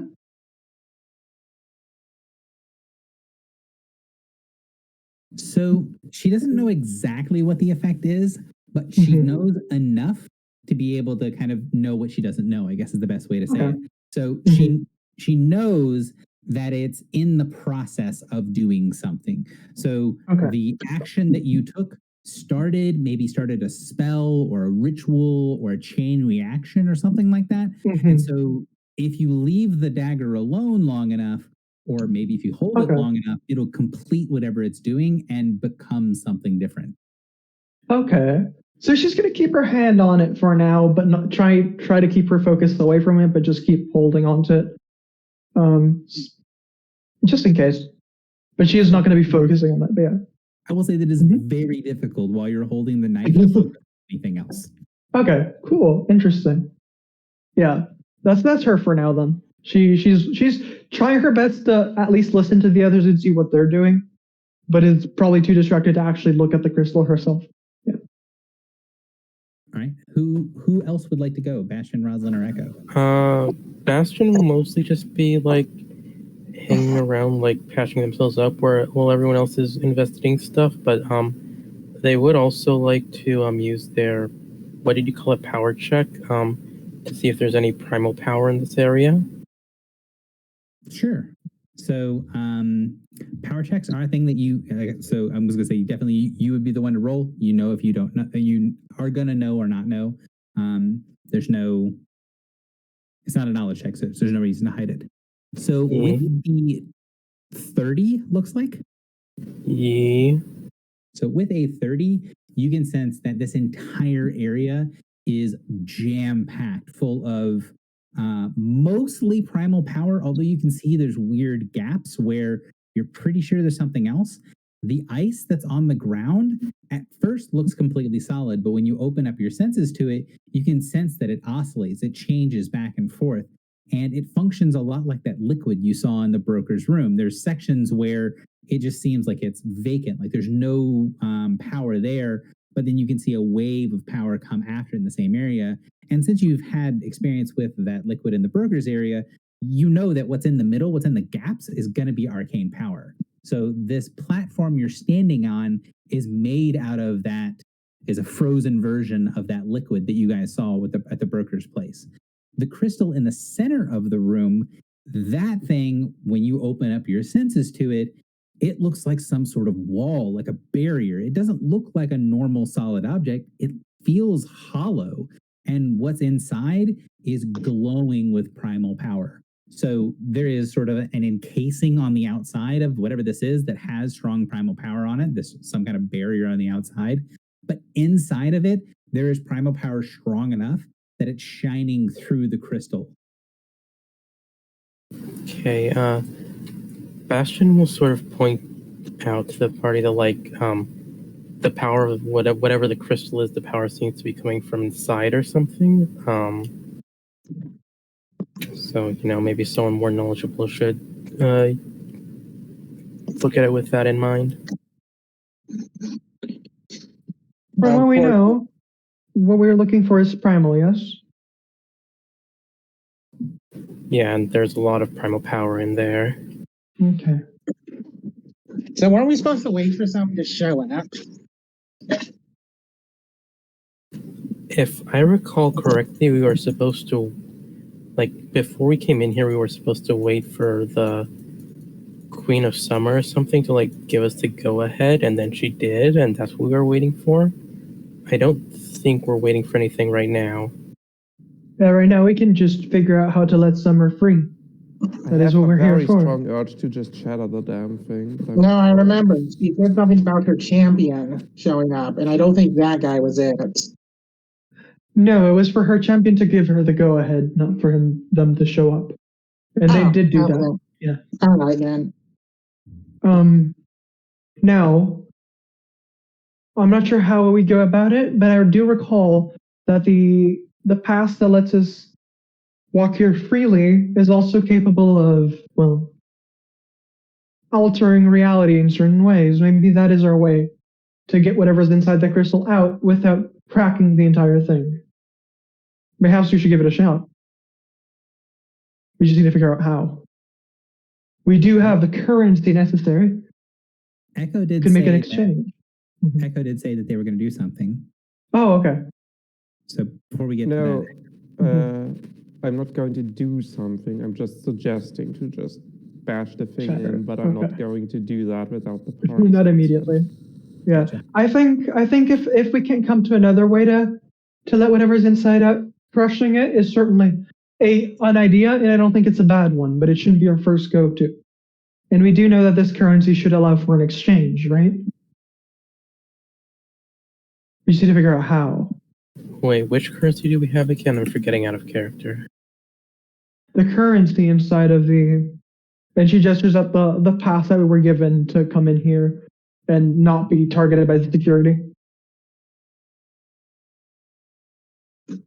We just have to not use all of it, so we can leave. Well, no, leaving is unrelated to that currency. We're leaving without due to being the attacked by the security. Right. The point is, once we leave this room, the Queen of Summer is right outside. And that is what we need to leave, so we should be safe. But I do agree that using all of it is not the best idea. And she gestures at the golems. Plus, I do want to return, and she nods at the body to Hercathor, as I said I would. Is there anything else in this room? Like, there's this throne at the back end, maybe? there is an enormous Sure. throne, but going to it, it looks strange. The one part in the middle, which it's not represented very well here, but this part in the middle is actually made of metal. And it's this strange sort of rusted, corroded throne. The actual chair itself is made of iron. Everything else around it is not made of that. It looks almost like living material, and these very diaphanous, large, fairy-like wings that are going from the throne. But the seat itself, sitting on top of the throne, is this really ugly, rusted hunk of iron. Hmm. That And then doesn't. you see. God, sorry. That doesn't feel right. No. Feels very off, especially considering these are Fae, I assume. Or it's the Fae version. Well, unless whatever was meant to sit in that throne was meant to be kept there. Unable to leave. Can anybody sense magic there, Primal in particular? Is there any special magic to this object? Anybody more knowledgeable than I can tell? Did Bastion detect anything from there when they made their power check? So I'm going to basically keep that power check going for a little while because you were intentionally trying to look around the whole area. So I don't need to make an extra check for it. I will say that you don't sense any primal power around the throne. Even the sort of basic primal power that you can sense in the walls, in the floor, in the ceilings, coming from the crystals, there's that sort of ebb and flow of primal power that is probably also ebbing and flowing with arcane energy. There's none of that around the throne. Around the throne is sort of an emptiness, a vacant area from your senses. So Bastion will put forward the throne's void of primal power, although considering how other places around here where when there's no primal power, there's usually arcane power, one of our arcane guys might want to scan it. Yeah, I could try to check for that. Yeah, Rosalind's going to see if she can sense any divinity. Yeah, so should we roll, or is it a hidden check as well? Yeah, so these are power checks, so they're going to be things that you know or you don't know. Okay. So Arcana and Religion, please. Rosalind, Religion is 29 and 14. So, Margot, you sense there is arcane power around the throne area, specifically right kind of on the metal part of the middle, but you don't really recognize what sort of power it is beyond that. Okay. Rosalind, you can sense that there seems like a box, like a bridge of energy between where the throne is sitting and everything else around it of divine energy. There is a pretty potent, I guess you could say it's more like more like two things that are stitched together, magically speaking, right? So you have this huge amount of primal power around the throne. You have this arcane energy that's kind of where the throne is. And between the two, you have this vibrantly stitched pattern of divine energy connecting the two together and looks to be somewhat sealing the throne where it is. So it feels like the throne is sealed somehow, I think.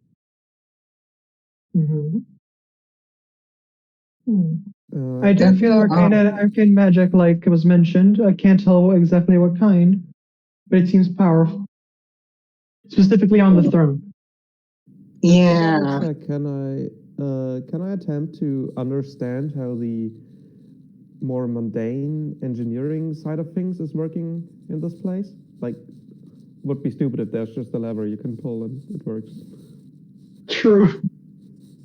So I will say that going around the room looking at the more mundane sort of dungeoneering side of things, one of the things you'll recognize is that there's a lot of energies and things popping up from below you.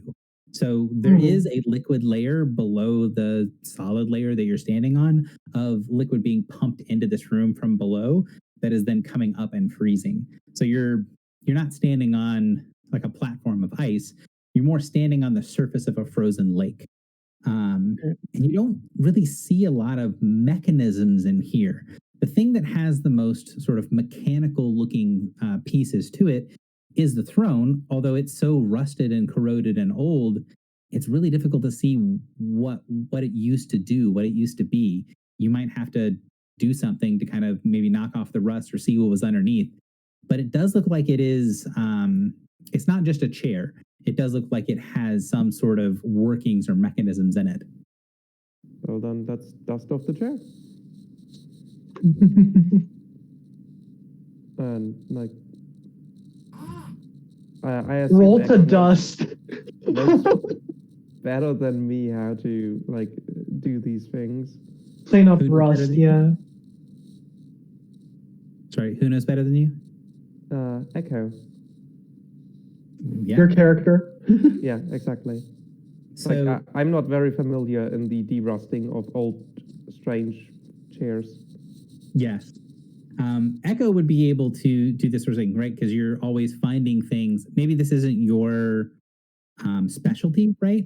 But you would be familiar with the reclaimers and the other sorts of researchers and things that do routinely go into these areas that are completely corroded and rusted away. You've seen them work enough to know at least the basic principles of how to get stuff working. You know that a lot of times acid or heat or other sorts of things can help get the job done.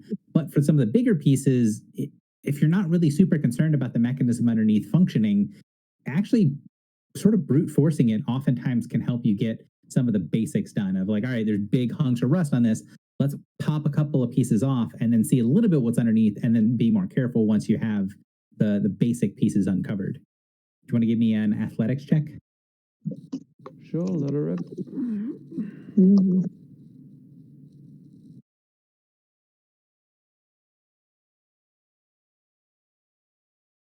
So the athletics check is like to do it while keeping the stuff underneath, right? Or is it to keep it without bothering with? Ooh, never mind. So you kind of kick and break and kind of push some of the pieces apart. And this thing is so rusted and corroded that after a couple of hits, you're like, you don't feel like you're comfortable doing much more to it, because the things that you're used to doing, you're used to breaking off big pieces of rust from like walls and chambers and things. This, if you get a couple of pieces chipped off, looks delicate to the point of maybe brute forcing it is not going to be the best plan. Okay. If Marco sees you doing that, she might try to approach it and be like, "Okay, how's that going? How's removing the rust? Have you run into any issues?" I believe my hands are a little too clumsy for this sort of thing. Maybe mine can do. How would I go about doing this without forcing it? So the default for that would be thievery. Okay, I'll try. I'm decently good at that. Do you have anything I can use to get bonuses? No. Do not think so. So let's just straight. Should I roll or? Yeah, you're going to know whether you succeed or fail. Dexterity. There goes. That's a 20 total. So I believe that's moderate DC. It is indeed. So you start chipping away. You see the pieces that, were uncovered a little bit. And as you start to chip away, you can see the back of the throne has underneath the rust writing on it. You can try to chip away and you can see a couple of letters, but it's going to take you a pretty significant amount of time to be able to do this. And by significant, I mean it's going to take like hours of work the way you're doing it. Now, what you're doing is very effective. It's just very It's a lot. Yes. And you can see a couple of letters that are underneath, and you would be able to see enough to recognize the Barhazad script. What is that script? Barhazad. It's the script that Primordial and Abyssal is in. Do any of you know? Right? Do any of you know any languages that use this script? Will even be helpful to us. You do? Okay. So we want to try to preserve this. I do have an idea for how we could continue about this. She looks at Bastion and then looks at the plants growing on Bastion and looks at Bastion. Do you know how to use your magic to clean things like this? To renovate? Is it even possible?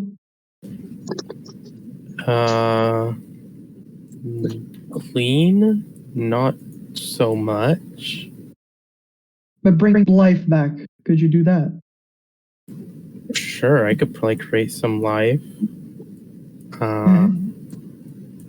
Would that help, though? I don't think I can do anything that would affect the iron. It might be worth just trying our magic here to see if it does something, considering what we've figured out so far. It might do something helpful. I don't think it would be unhelpful. Even if it's just in its pure form, yeah. Can Bastion make like a knowledge roll to know if their powers could help here? Sure. So that would probably be nature. Yeah. I assume that's a knowledge roll, so you roll it. 1 second. Yeah, I'm trying to fix something in the background here that's broken.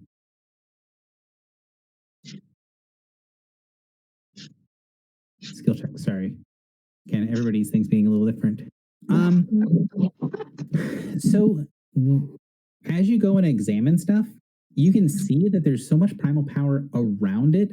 The way that you would think to do it would be to kind of get some of the primal power onto the throne, right? The idea of doing this from scratch, that's not really something you're familiar with, but you have done enough with redirecting primal energies that if, say like a plant is not getting enough water, you can redirect it to get water to the plant and let the plant do the growing. doing that same sort of thing here, it seems like everywhere you would be able to do that, there's something that you can't see or sense that's blocking your ability to get the primal energy into where the throne is to maybe try to rejuvenate it or help it. So if I had a power that, say, let me make trees sprout up and grow into an area, could that help here? Yes, I can see that. Yeah, so like one of my daily powers is Rampant Forest. And its description is the fractal essence of primeval forest erupts around the target. Is that what's the name of the power again? Rampant Forest. Rampant? That sounds very fitting for this. Yeah.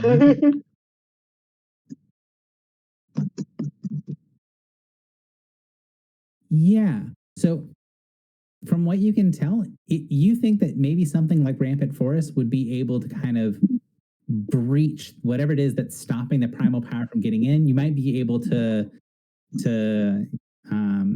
push through it, to be able to use that to kind of, again, using the dirt analogy, right? Or the dirt and the water analogy. There's something here, there's a bit of dirt that's in the way. You can use that as the shovel to push it aside to let the water come in. So Bastion's going to try and do that.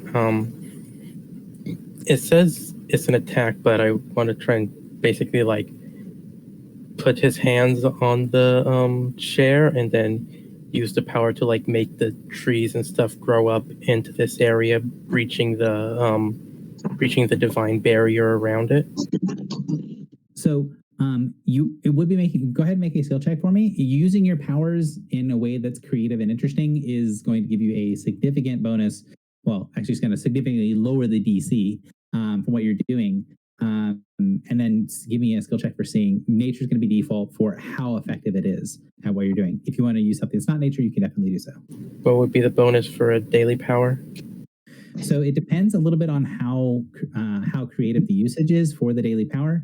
In this particular instance, I think I'm significantly lowering. I'm lowering it down to easy DC because the power fits perfectly. It's a daily power.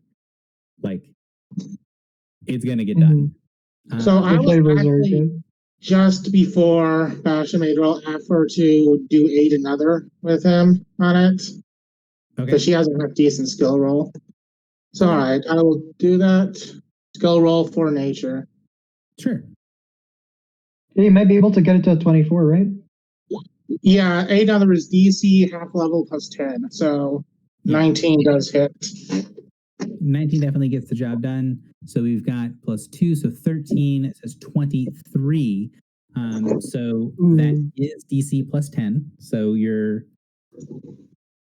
the goal was to get to 12. And if you got 10 higher, so that'd be 22, 23, then you would get an additional benefit. So when you push that energy through, you get this immediate snapback. So when you push your power, Bastion, into where the throne is, you can tell there's immediately a ton of resistance, way more than you expected. And as the primal energies kind of break over that sort of divine barrier for a second, you see the throne immediately rejuvenated. And it goes from being this rust-covered, destroyed piece to now being a gleaming, beautiful throne of iron, although it has this very harsh, sharp look to it. The top and the sides are bladed. There are spikes that are sticking out that are kind of thorns that are going up into the wings and down into the petals of the throne below. It is pretty, but it also has this very brutal feel to it. Like this chair looks like a weapon in everything but name. And as the energy comes through it, you see that you feel your power get rebuffed as that divine energy sort of reasserts itself. And then when it does, you see the inscription carved on the back of the throne glow brightly and the words light up in this brilliant Barazad script on the back glowing in front of you. There you go. Good job, Bastion. That was very good. You did an amazing job. Bastion will sort of nod, but their eyes are like, they're just sort of watching the throne and maybe backing up a bit after their thing is done. Yeah, Rosalind, since she contributed a little bit, since she does know a little bit about primal energies living here, kind of also felt it, but the bulk of it did go with Bastion. She's Oh, like, let's check the script. Mm-hmm. What do your Minotaur eyes see?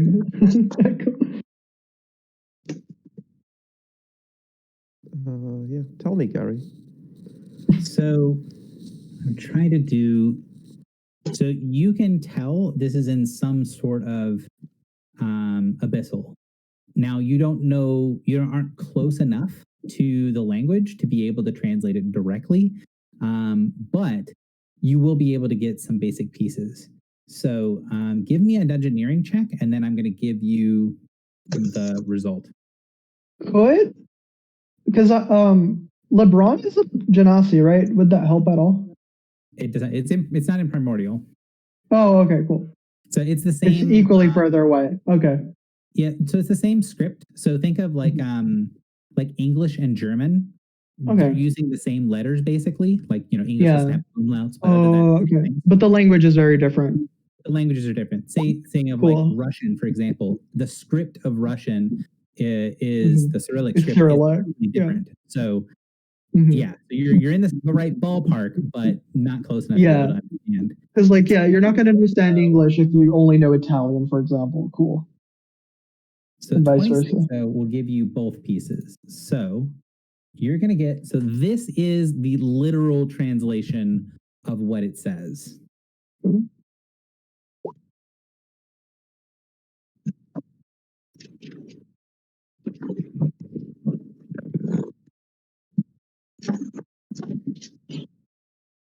So Echo, you've got that? Yes, you just put it in chat, right? Right. So, Oh, did you whisper it? no, I sent it in chat. I'm just saying that is the literal translation. I want you to read it, and then I'm going to explain what your understanding of the language can get on top of it. Oh, right.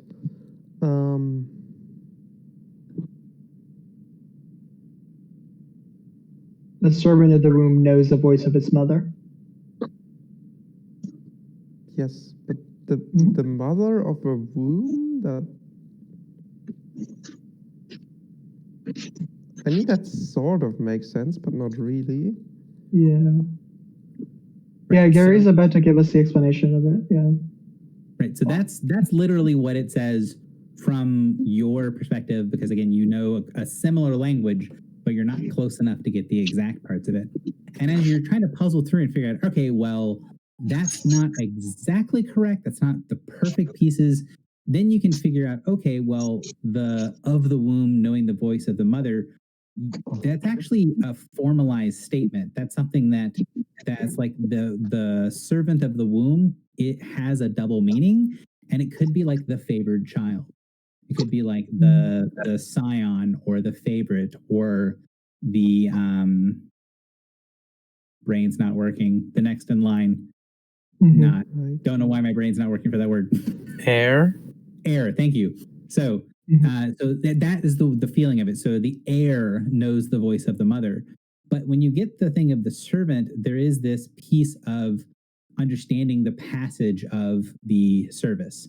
So while it does say a servant of the womb knows the voice of its mother, the servant is modifying the person, the heir. So this is a better translation of this is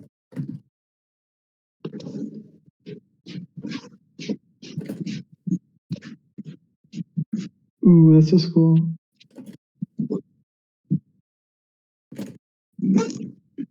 So that is a much closer approximation to what it actually says on the throne. It doesn't get you exactly to where you're going. You know that there's pieces of this that are still wrong or maybe not exactly understood the way you want it to be, but you feel pretty confident that that's close to what it actually says. Probably the voice thing is more like a command or the wish and less like the acoustic thing. Yeah. Okay, so we serve the heir to the throne. We know that the lady outside is Right. the last queen, so she is the heir. So Margot, we should like- know. Wait, she want to be Yeah, the Mar- heir if she's the queen. The heir would be whoever she chooses to succeed. Margot like touches her chin and is trying to remember if the lady outside said anything that could be relevant to this. Or if there's any piece of lore she might remember that could maybe potentially come into helping out. When you're saying lady outside, what are you meaning? The queen, sorry, the queen. We met outside of this place.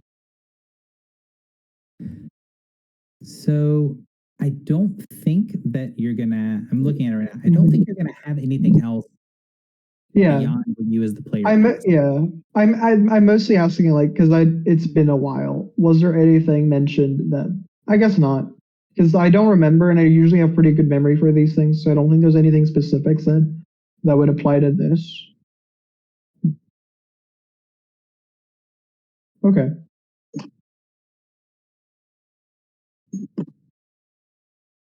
Maybe we should just go Perhaps- back and ask her.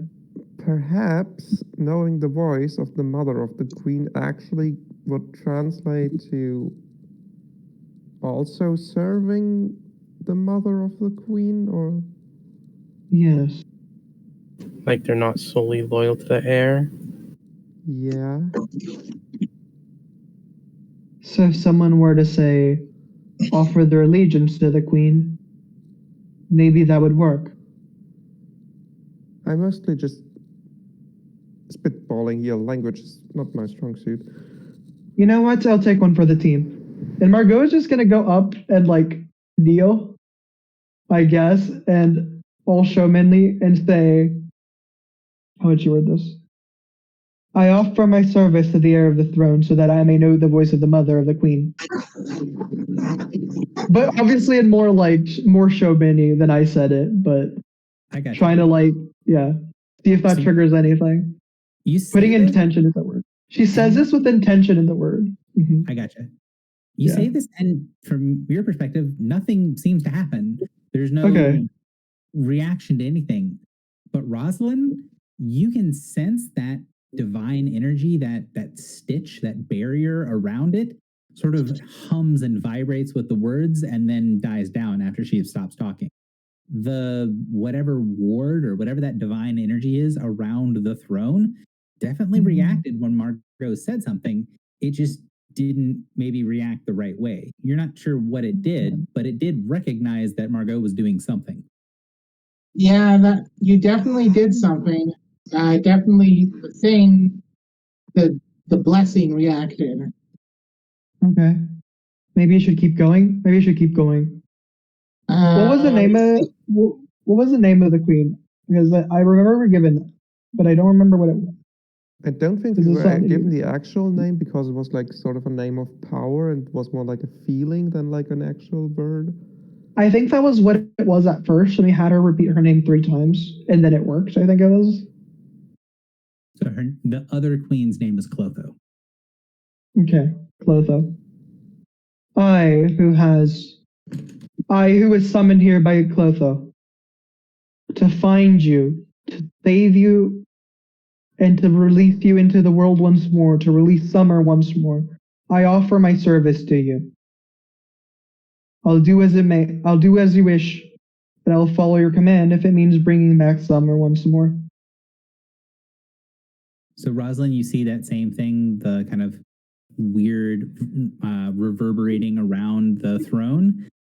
It doesn't really do anything else.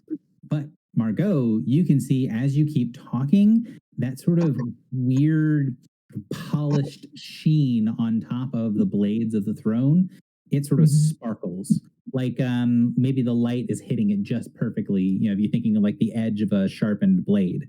You get that Okay. same sensation, like the throne is brandishing itself at you almost. But it doesn't react. And like, other than that. and brandishing in like a negative way, or You're not sure. It's pretty. okay. I mean, it's pretty, but it's pretty in the way that like a very sharp, deadly looking sword is pretty. Okay. It's not a mimic, is it? Massive mimic. Okay. Actually, could the chair just be like the transform? No, that'd be insane. I, Margot Turi, offer my service to the Queen of Summer. I, Margot Turi. Wait up. So I'm Yeah. going to say that basically Margot's going to keep doing that, trying to see if she can find the right words. She's gonna say her name 3 times. Is the last thing she's gonna do. Gotcha. And if What it is doesn't work, Rosalind- she's gonna give up. What is Rosalind doing during this? Rosalind is actually going to see if you can get like not sit on the throne, but kind of like examine it closely, like hold her hand over it, see if there's any reaction like that. I mean, maybe sitting on it is the right thing to do. So holding her hand on it when Margot is sort of fishing for the right thing to say, you can feel like this very slight vibration. Again, like weapons, like 2 swords ringing out, hitting one another. That's the sensation you get when you kind of hold your hand near to the throne as she's speaking. Okay.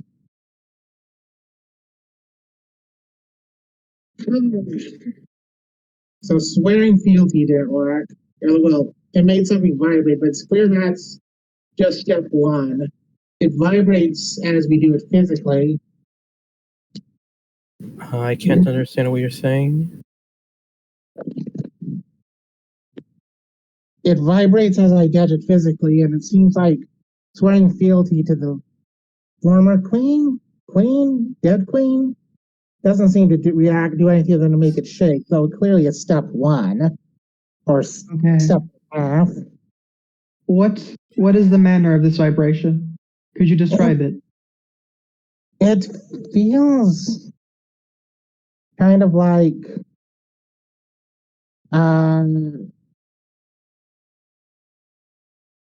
like somebody's drawing a sword. Drawing a sword. Yes, I can see Yeah, that the too. feeling you get when you draw your sword. The glint from the iron, it's similar.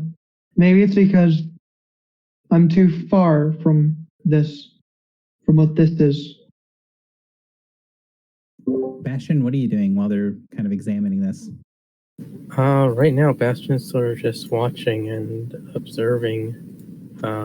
Maybe keeping an eye out for any like primal energy that's doing weird things, but not really like taking part themselves.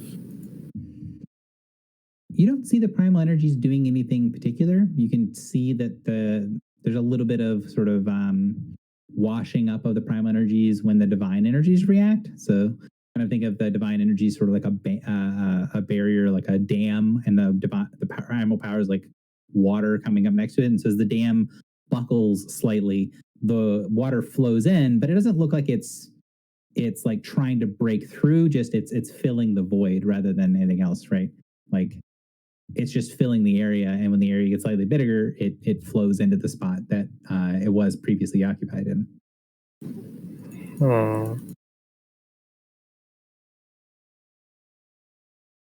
Echo, what are you doing? Is the chair affixed to its position? It is. So I can't just remove it. Could I like do a perception check maybe to like investigate the area around the chair more closely? Maybe get another hint? I guess the question is, what are you looking for? Um, Can't do a check, but the DM wants to know what you're looking for to make sure that I'm giving you information, or we're making checks that have a chance of succeeding. well, I mean, another inscription would be ideal, of course, but maybe that's not a thing. Do you want an idea? Because we did know there was a mechanism, and we haven't looked back into that after removing the rust with Bastion's thing. Right. Yeah, that. If you wanted to do that, yeah. Yeah, that's a good Because idea. you were the one who looked into it originally, yeah. Yeah, that's a good idea, actually. There's a mechanism, sure. I'll investigate that.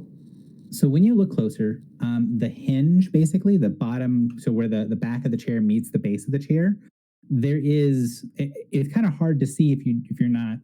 I would say a trained eye, right, can recognize that this is not a normal hinge, but there is sort of almost like a cylindrical piece that is connected to the back of the chair that isn't really needed for the chair to function. and you can see that there are little pieces that are inscribed into it, and little places that have been like machined or worked that look like it might be able to move in some way. So yeah, if you want to make some sort of check to kind of work with whatever that mechanism is, you could do that. Like gust engineering. Give me a second.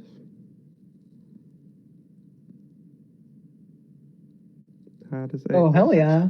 Hell to the fucking yeah. So you, after tinkering with it for a couple of minutes, you can see that it unfurls. And once you can figure out, okay, this thing pops open and it opens up backwards, you're like, okay, well, this piece will go here, this piece will go here.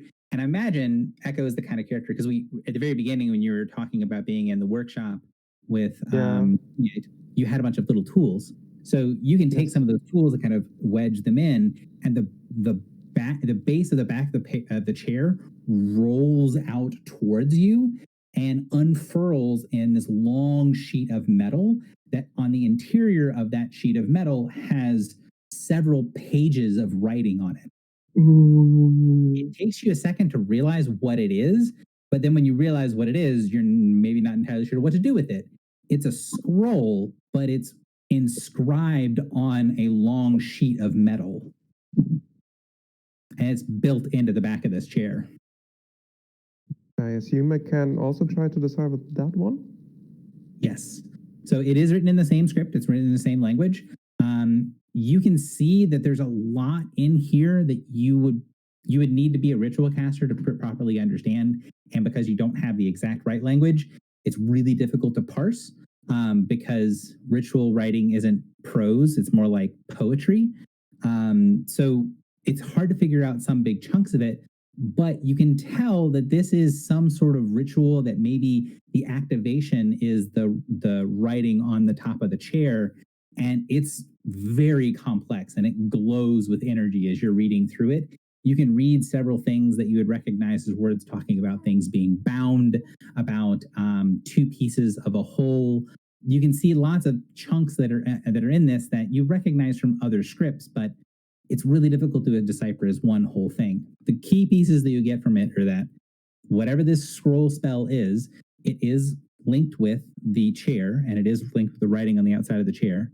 It does talk about two pieces of a whole, and there is some sort of mechanism that seems like it's supposed to be done. So this scroll is waiting for some kind of activation. We need the night. Maybe, yeah. So great. And none of us are wizards, so of course we can't just decipher the magic. Great. Well, maybe Should we go someone fetch Chloe? Oh, sorry. Well, maybe someone here who is a bit more knowledgeable about the arcane arts. If you can Help translate me the fill in the words, I can try to help, yeah. I am not a ritual caster myself, but I could try to help out a little bit. Maybe I'll do something. We probably won't get all of it, but a little bit more might be helpful. Go ahead, and you're going to know whether you succeed or fail, whether it makes sense to you or not. So, Okay, you skill check. Arcana check. Arcana. I don't imagine this counts as nethermancy or necromancy, so I'm not going to add that extra +2. It is not. Yes. Gods, I rolled miserably, 17. So basically what you're going to get from it is that there's a lot of stuff in here that's talking about binding magics. You know enough to know that it's just not something that you're familiar with, right? Like, yeah, if you opened up a book about like the arcane arts and you saw a bunch of headings of things that you just weren't familiar with and could close it, that's basically what you're getting from this. Is a bunch of things that you know the words kind of, but you don't know anything about the stuff in it. Okay, interesting. Maybe we should go get Clotho outside and get her to look into it. It is safe in here now. At least we think it is. And in the worst case, we can tell her what is inside and she can decide for herself. So you look back across the whole area and think about as you're going to leave, you don't see a way out. That's not good. The area came in. Maybe if you walk through it again, it would activate. But the portal you went through here, as soon as you made it through, it went away.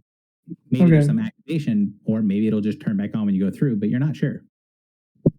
Do we want to at least try that, or do you want to wait a little bit longer, look through this a little bit longer, and then try? Maybe we should try something with the crystal first. Yes, we haven't looked much into it yet. That would be smart. Has anyone like scanned it with arcane or divine senses? Well, yeah, I think we all have, and as far as you know, the arcane It stuff was is It was the pinging. If I recall, it was the same pinging thing that we got at the broker's room where it switches between them. Mm-hmm. Yeah. Do we want to ask the golems? We do know some of them can reply to us. But we do have the thing that lets them do that. What should we ask them? Well, she's gonna walk over and ask the golem. Hello, good sir, or lady, or whichever one you identify as golem friend. Do you know what that crystal is for, and could you enlighten us? As members of security. From one member of security to another. This vault is voice containment. Voice contained. The voices of whom? The mother? It doesn't respond. Okay. She looks back to the group, looks back at the inscription, and says, yeah, this is the crystal we need. So, do we somehow get the crystal onto the throne? I think the crystal's a little bit big to get onto the throne. How is the crystal formed? Like, is it sitting on top of the ice, or is it like actually growing out of the ice? And Oh, like that's a really sort of good question. part of the ice. So from where you guys are right now, you can sort of see through the ice. So if you look down, you can see that right below you, it's crystal clear. But in the middle of the room, there's basically a pillar of that orange crystal coming up from as far down as you can see, that then kind of goes up at the top here. So this is, think of it sort of like a giant scepter that's in the center of the room, where you can just see the top of the scepter, and it's all made of this orange crystal. Maybe someone could try touching it and talking to whatever's inside.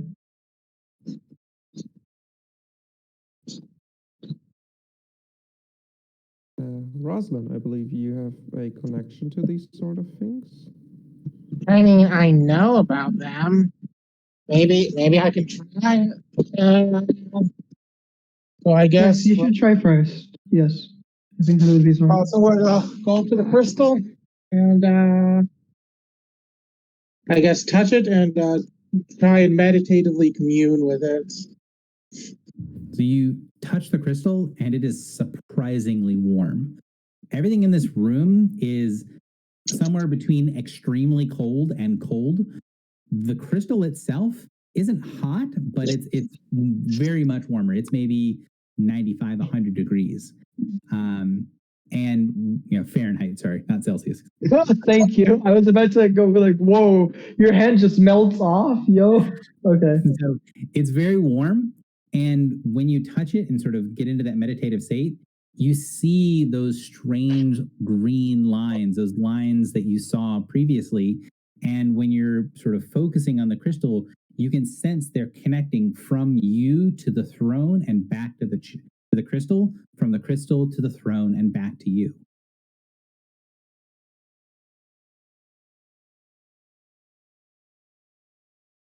Sort of dropped, I guess. Okay, so we can. That's definitely connected to the throne. Yeah.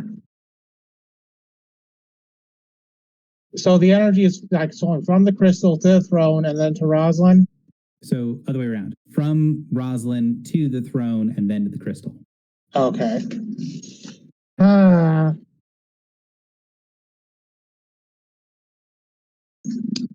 You know what? It's time to be bold. Rosalind is going to sit on the throne. See what happens. Remember, if I get possessed or die, make sure to return her remains to her father and blame him. Blame him. I love So- that. Rosalind goes and sits down on the throne, and you see several blades on the thrones lift up off of it, and bits and pieces of the throne that were just a solid piece of metal form into small spikes that then stick out. And you see a couple of things right next to where the armrests are, where your hands would be. Raised up on it is one little spike of metal that it's kind of where your hand would be if you put your hand on the armrest. It On the wants one hand- blood. It's not going to possess me, but on the other, it would stab me. So basically, if she sat in this, it would kind of stab her a little bit at most. It doesn't react until you sit down. Once you sit down, it becomes much more uncomfortable to sit on. And then you see that one little spike rise up on the armrest. Okay. It wants your blood. Just So, you know what? Yeah, Rosalind's going to do a slight prick of the spike with her hand. So you prick your finger on the spike. And Yeah. as soon as the blood kind of wells up through it, it then sinks down. You get this strange sort of crinkling metal sound as Echo, you see the mechanism that you were messing with, the scroll roll up and then kind of contract and pull in. And you get this brilliant wave of energy that comes up. And by brilliant, I mean like opalescent. So it's all these colors coming up, radiating through your hand and glowing through your hand. And then as it settles back down, you see letters and words start to appear on the sides of the throne. Echo, where you were kind of tinkering with the mechanism, you see these words very rapidly scroll through on the back of the throne. And you get this thing that you've seen before, right? So it'll be one word that'll appear on say the far left of the throne if you're looking at the back of it. It'll appear and then it'll go away. And then next to it be another word. It'll appear, it'll go away. And you see it very rapidly cycle through words. And Echo, you've seen systems that do this before in the rings. This is like it's checking, it's running sort of through a database, right? It's checking against certain things. And as they go through, you see the energies of the throne build and build and build and build. And then it finally gets to the last piece, and you see the thing light up. And then you can actually recognize some of the letters and words, and it says the Spear of the Morning. And then that one lights up. And Rosalind, to your eyes, the crystal in the center disappears. You can tell it's still there, but while you're sitting on the throne now, you can see through it. And there is a circle of stones with strange implements there. There's this vibrant green light. And when you look side to side, just around the edges of it, you see the world sort of twists, like the planes are all folded in on each other. And you can see green valleys and deep forests and other sorts of vibrant pictures through that center area. Interesting. This is pretty neat. What do you see? What happened? Actually, There's going on? one second. Rosalind, this is what you see. Ooh. Oh. Can anybody else see this, or is it just me? Just you. So you'd have to describe it to them. Okay. So there is a circle of rocks of some kind. There's a forest with like the trees bending into a portal or tunnel beyond it. There's some kind of white thing in the center with a whole bunch of, I think, spears or some kind of totem, maybe both, raining around it as well with the stones. And it's glowing. And I see there's a none of glowing- Oh, sorry. does say something about a spear here. Yeah, like there's a ring of stones and like spears or totems. Rosalind, you should walk towards it. You should walk towards and see if you can walk into it. Okay, so Rosalind gets off the throne, and what happens? You get off the throne and it's still there. You can see if you kind of look out of the corner, like if you turn your head to the side, you look out of the corner of your eye, the crystal's still there. But when you look at it straight, when you look at the center of the room straight on, you see what you see in this vision.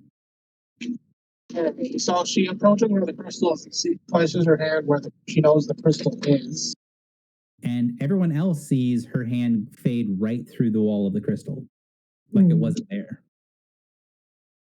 Rosalind steps into the area, turns around, and goes, can you guys see me? So wait, can we see Rosalind or? You can see her. She's standing inside of the crystal. Can Yes, we you hear are inside her? of it. Yeah, you can hear her. Oh, you are inside. That's Can you- interesting. Yeah, it's not the crystal. It's like it's gone from my perspective. Keep going. Keep going. Get to the Okay. center of it. The glowing So light. at this point, Rosalind is not going to be stupid and draws the sword as she approaches the center of what she assumes is some kind of ritual shrine or something. So that thing that you see in the middle, Rosalind, this down here, Yeah. as soon as you get close to it, you get this sensation of power. Not this sort of vibrant, like flashy lightning strikes, that sort of stuff. It's like something ancient. This feels like a ritual, but it's only kind of a ritual in some of the most broad strokes. This feels older than any ritual magic you've seen. There's no lettering, there's no words, there's no writing even. But there is this sense of purpose with each of these pieces placed in the circle. And that glowing ring of smoke in the middle is twirling again and again, flowing into itself.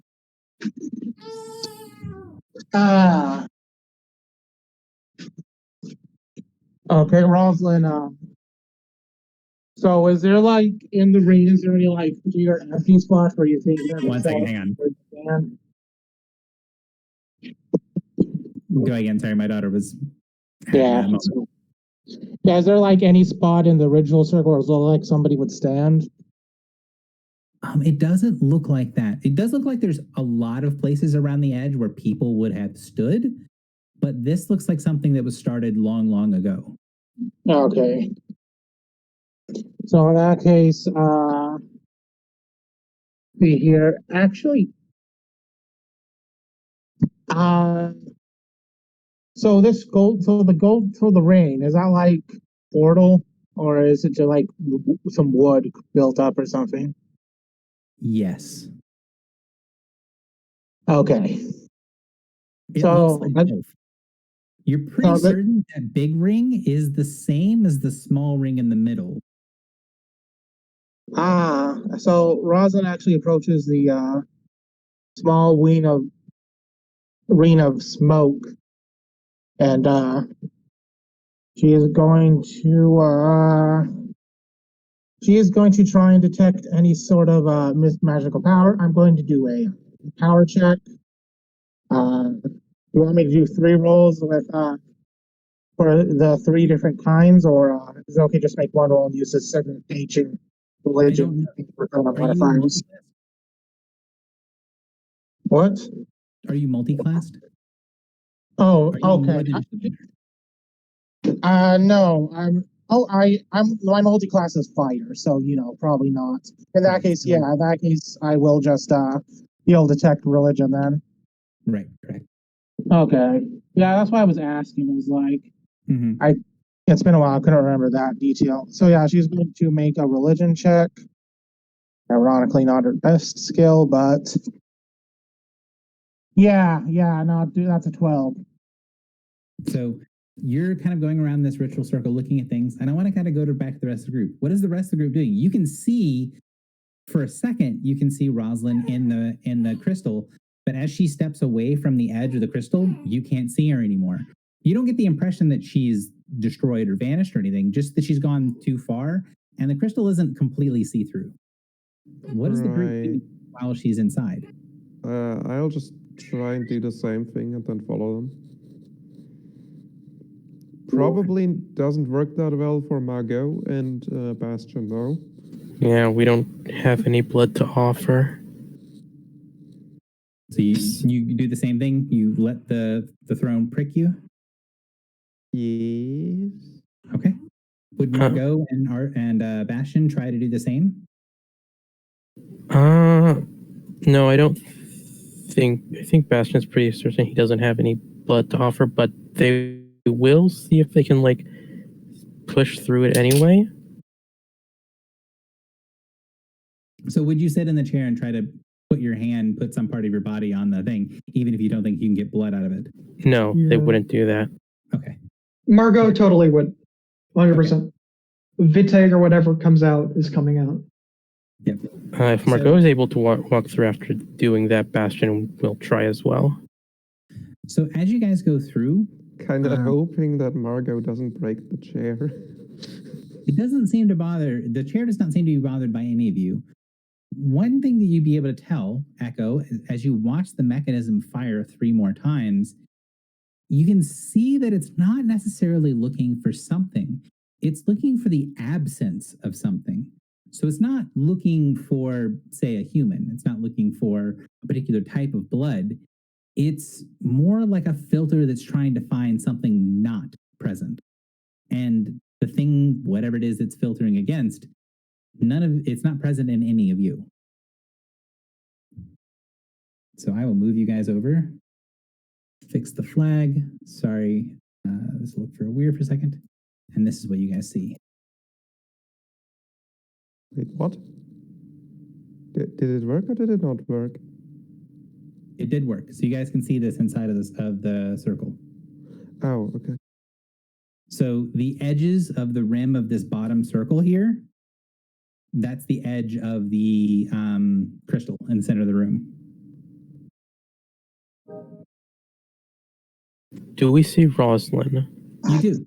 And Rosalind is looking around in the center trying to figure out how this maybe works. Mostly metaphorically poking with a stick. Bastion would like to use the power sense to see if there's Fey stuff here. I mean, see if there's primal stuff here. So when you send out, when you open up your senses to primal power, you just feel sort of drunk with power. Wherever this is, there's primal power flowing so strong here that it makes you, I mean, you're a Warforged. You don't actually get nauseous, but you feel overwhelmed. You feel almost sluggish being around this much primal power. Is there any direction that seems to have more intense primal power, like, say, from the portal or something? From the center of the ritual circle, yes. But also it feels like from that portal. It looks like, Excuse me, sorry. the two things are the same, maybe? The center of this portal and then this area here, these seem like the same thing from 2 different perspectives. It's kind of mind-bending when you're in it. We are in an absolute nexus of primal power. Yes, I can feel it. Can you just walk around it? Yep, you can walk around the ritual circle. And what happens? Does like the thing behind the circle sort of just move with you when you move around it? No, you can move around it, and actually, if you guys want to put your tokens on here, you can. I can copy pasta people over if they want. Oop, maybe I can't, because I'm bad at Roll20. Copy pasta. Bastion will sort of start approaching the massive portal, and we're all looking at it with, like, awe. Is Marco burning because of the sun? There isn't sunlight here. Yeah. It feels like you're in a dense canopy. You get the sensation that there is sun around, but down here, it's just everything is shaded. Interesting. If no one stops them, Bastion's just gonna, like, stumble into this portal. So when you see Bastion kind of walking towards that portal, Rosalind and Margot, where you are standing on the other side of the ritual circle, you can see Bastion walking into the interior of the circle inside, only he's tiny. So you see something like an image of Bastion cross over the threshold inside of the circle when Bastion personally walks over this way. This strange sort of bending of where things are is duplicating or at least representing Bastion differently. I think Marco's gonna follow Bastion. He's like, you know what? Yeah. So are you going to keep walking, Bastion? Yep, until something changes. Yeah. So Rosalind is actually going to hold her hand over in the air above where she roughly sees Bastion on the ground. Mm-hmm. Hey, Bastion, look up. If they hear it, Bastion will look up. And you can see a translucent image of a giant hand above you. Does it look any different in terms of like the primal power radiating from it? It looks kind of like Rosalind's hand, but it also kind of looks like a bunch of branches from a tree. Maybe like Rosalind's hand if Rosalind was a treant. She pulls back her hand at that point. Bastion, as you walk to the edge of this, you get this sensation of standing at the edge of the kind of area between where you are and the next area. So it's a little hard to tell on the map here or on the picture. But if you sort of have the outside area here, it's outside of this big circle, that's area 1. And then between the outer ring and the inner ring, that's area 2, where Bastion, Echo, and Margot are. And then out inside of this interior here, this is area 3. So Bastion, when you get to the threshold of the third area, as soon as you step onto it, you get this strange sensation, and everyone can see the portal around you twist slightly and look a lot more like a mouth than anything else. And the top of it, you can see outlines of an eye or eyes on the top. And Bastion, on the far side, you can see sunlight, brilliant sunlight coming into this area. And in front of you is a woman. She turns to you and sees you standing there. And you can see there's a bunch of things that are just slightly off. She looks human, elven, maybe, you're not sure. But she also has a sense of age to her. And there's certain pieces on her that aren't quite right. Her right eye swirls with these hidden depths that remind you of the series of portals you just walked through. There are pieces of her that look almost painted rather than real. And some parts of her fade in and out, like you're looking at something at an extreme distance, but other things are in perfect detail. Hello? Hello. Do the rest of us also see this? Or is it just Bastion? Bastion's the only one that sees it, but Okay. everyone else can hear her respond. Okay. Who are you? I am an echo, a remnant of me. And you are the daughter's servants, chosen to come and bring me back. Well, what is your name? She doesn't respond. Well, she doesn't respond to you, I should say. Okay. Margot, are you staying back to where you can't see her?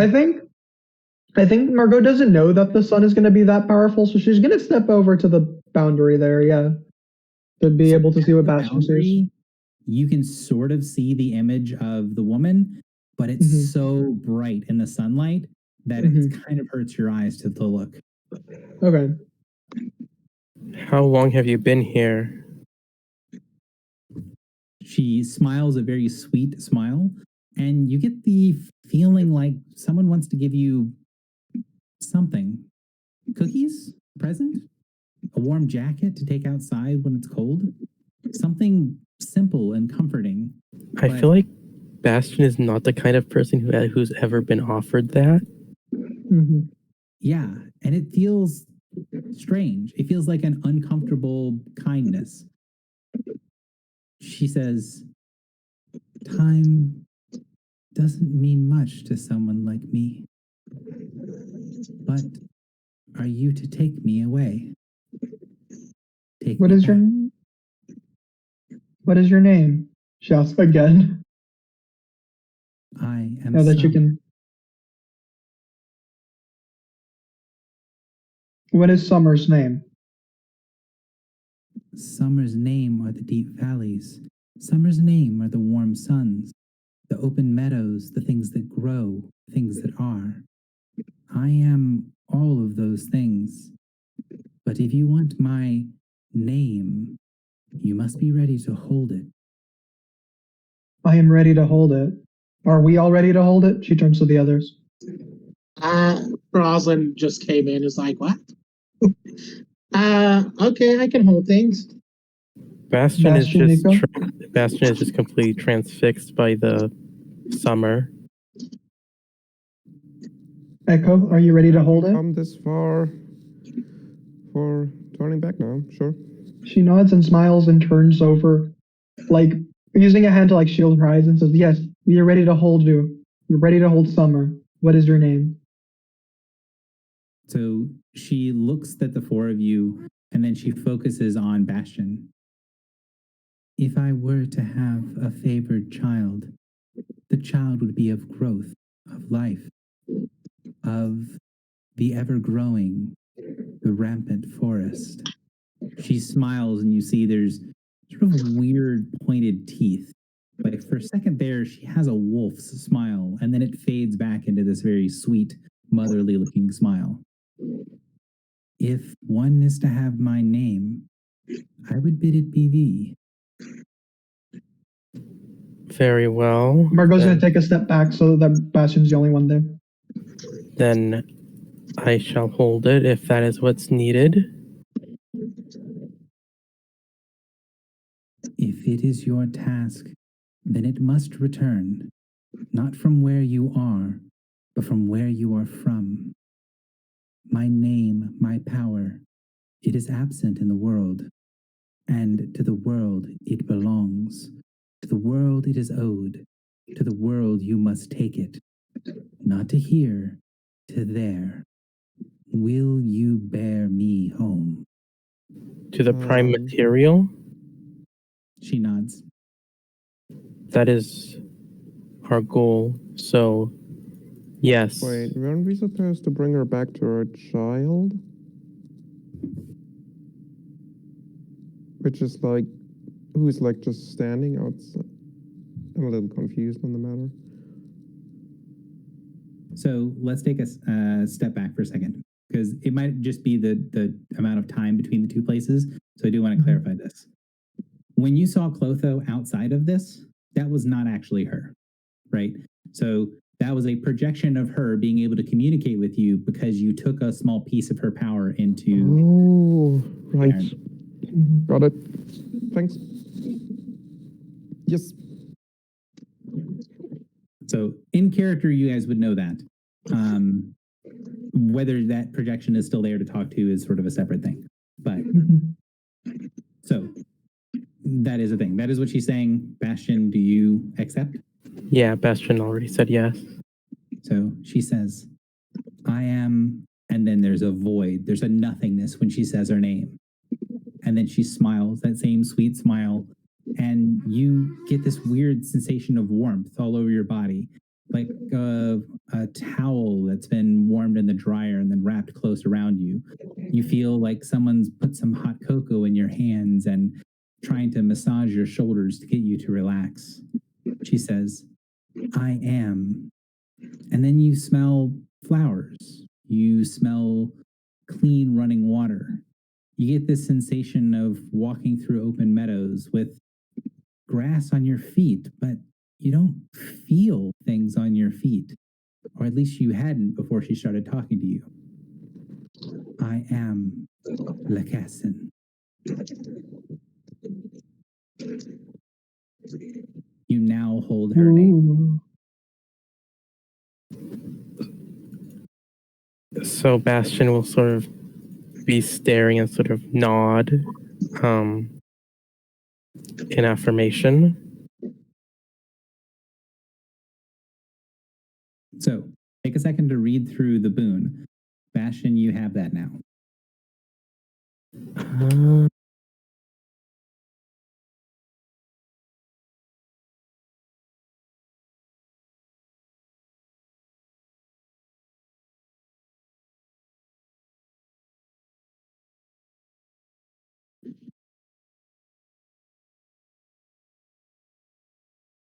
Interesting.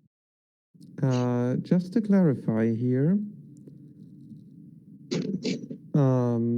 is it lose or spend the healing surge? Which part? The power part, the daily. Yes, you may spend a healing surge. So you gain hit points. So no. So the way it works is you may spend a healing surge. If you did spend a healing surge, instead of gaining hit points, you get the second effect.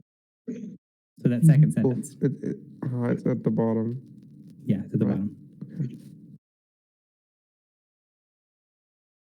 If you do, you can still use that effect if you do not have a healing surge. You just won't get the extra benefit. Reading the power explains the power.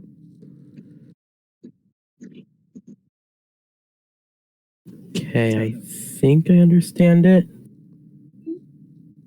So Yeah, basically,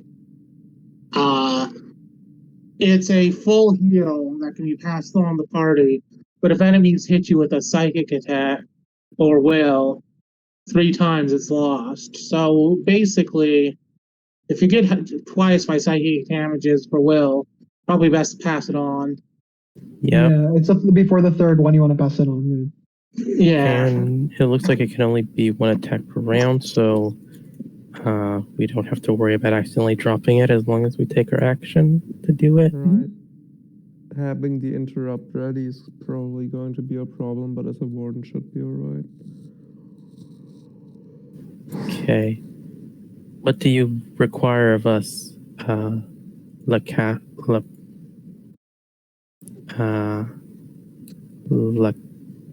I'm sorry, I can't actually pronouncing it out of character.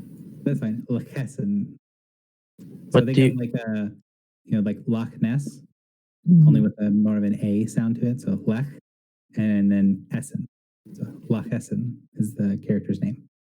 what do you require of us, La Hessen?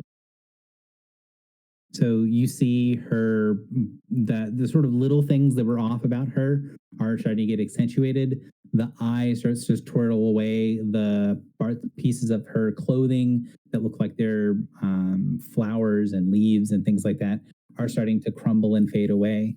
And says, I wish you to survive and to bring me back to a world that has forgotten me. You can see she's disintegrating more or less. As you command, and Bastion will sort of like bow to her before turning around and starting to walk away.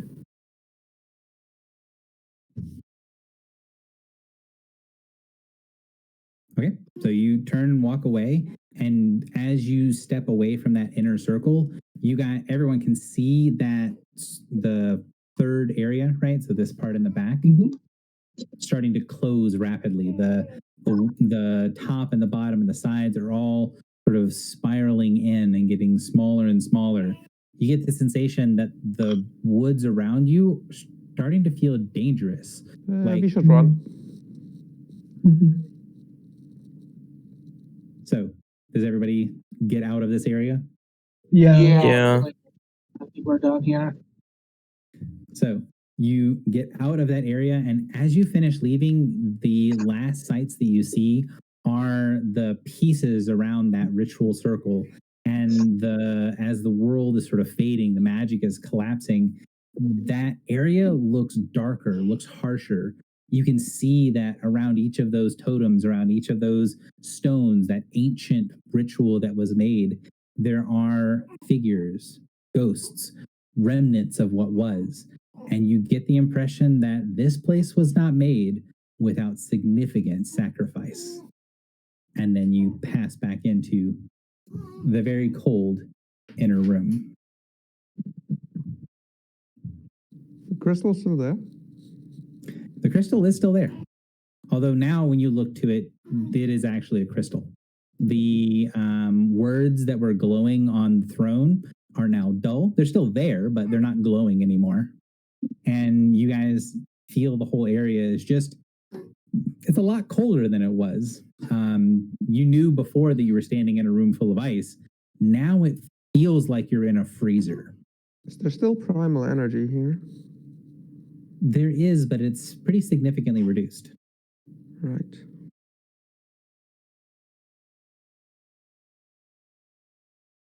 Let me look at my notes real quick for a second.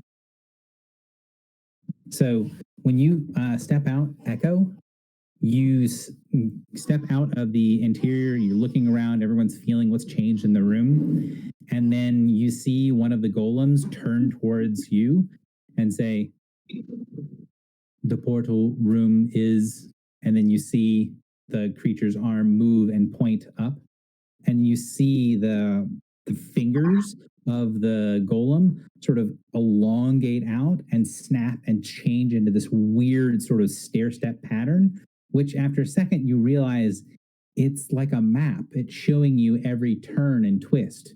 It's pointing, but it just broke or changed its finger into looking like the interior of a map.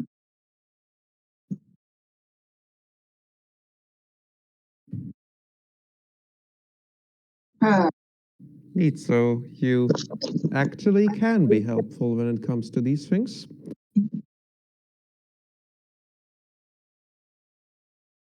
It doesn't respond. Well, I look at the map, I suppose. Can we find the room we're in right now? So you think that's basically where its finger is. So think of like you've got a map and then you draw a route on the map. This is like just having the route without the map over top of it. Because you've been through this area a couple times now, you can follow it and you're pretty sure you could use the turns that it's giving you to be able to get to where you're going. Right, but I thought there was no exit. There was no exit, not that you could see.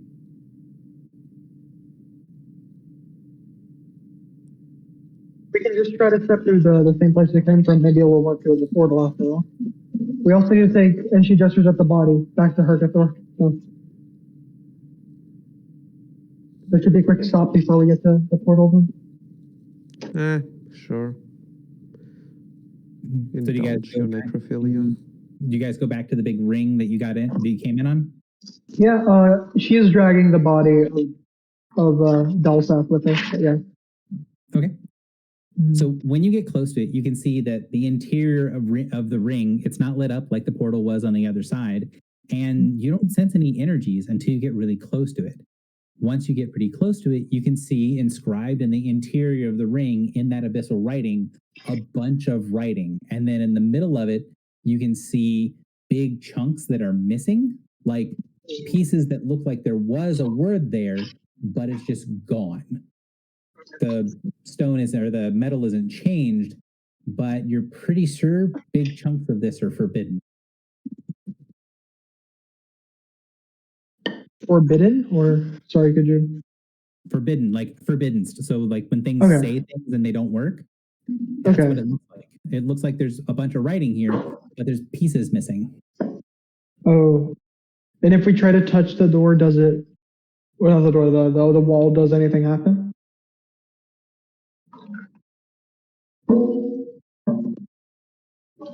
So think like this. So you've got like writing, blank, writing, blank, writing. So it's like if we were to fill in those places. Okay. This is not ideal. We might need to fill in the blanks. Does anybody know how to do that?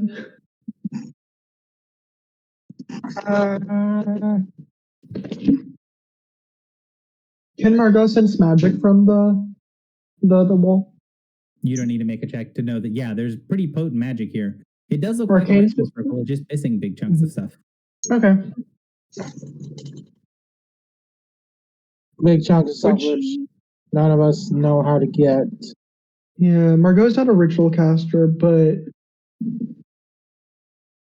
She knows one ritual. She knows the last night vision. So I guess like, Yeah, I don't think that would help here. no, I would not. I know I wouldn't. I'm thinking like, could I roll like some kind of kinds of words? Like, what kinds of words might she expect to be missing, if any, based on positioning? Let me look. Like, it might just be the case that we have to insert the name of the Queen of Summer there. But that also might be what we just took out. So you can see that there is some stuff missing, but from what you can tell, it's the parts of the binding of the ritual. So these are Okay. like the what you would draw upon. So the power source of the ritual seems to not be there. Okay, so it should be easy. She says it should be easy enough to insert power into it. Oh boy. Perhaps we can now offer our allegiance to the Queen now that she may properly sit upon her throne. Or maybe we can use the coins to give them a bit of Yes. juice. Yes. Coins? Can I have a coin?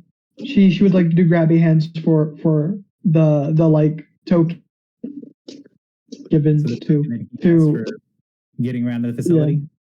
yeah, specifically not Rosalind's because Rosalind is here, but for our friend LeBron who is not here, she would do grabby hands for it. He probably would not let you take the coin, but he would try to Okay. use the coin. Okay, cool. That's good enough. If you know how to use it, that is perfect. Cool. That's what she said. So what I'm going to do is I'm going to go through stuff real quick. Because I do want to try to make sure we can get past this. So Bastion, I'm going to have you go first just because I'm going to try to go in order here. You come up to this thing and you see this writing. What is Bastion doing? You know you're trying to activate the portal and it's getting much colder in this room. You know that if you guys don't find a way through, it's going to start hurting you to be in this room that's so cold. I mean, Bastion kind of has to rely on the people who know about arcane magic here, unless they, like, I don't know, see something that they can either hit or use primal power on. Like, Bastion doesn't know much about arcane power, so they're just going to try and stand back and let the other people do their thing. Okay. All right. So Rosalind, what are you doing? All right, so if so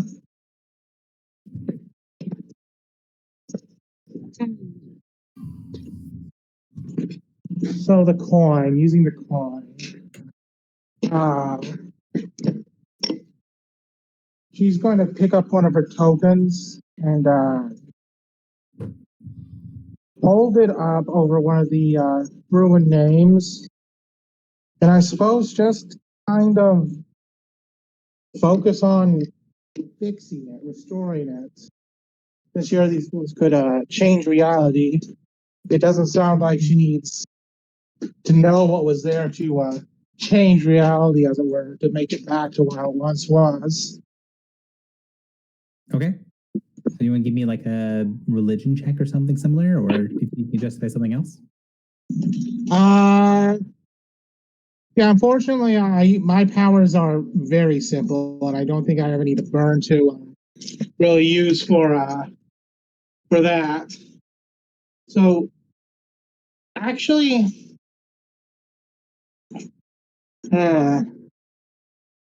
yeah, I think that's gonna be it. So yeah, making the religion roll.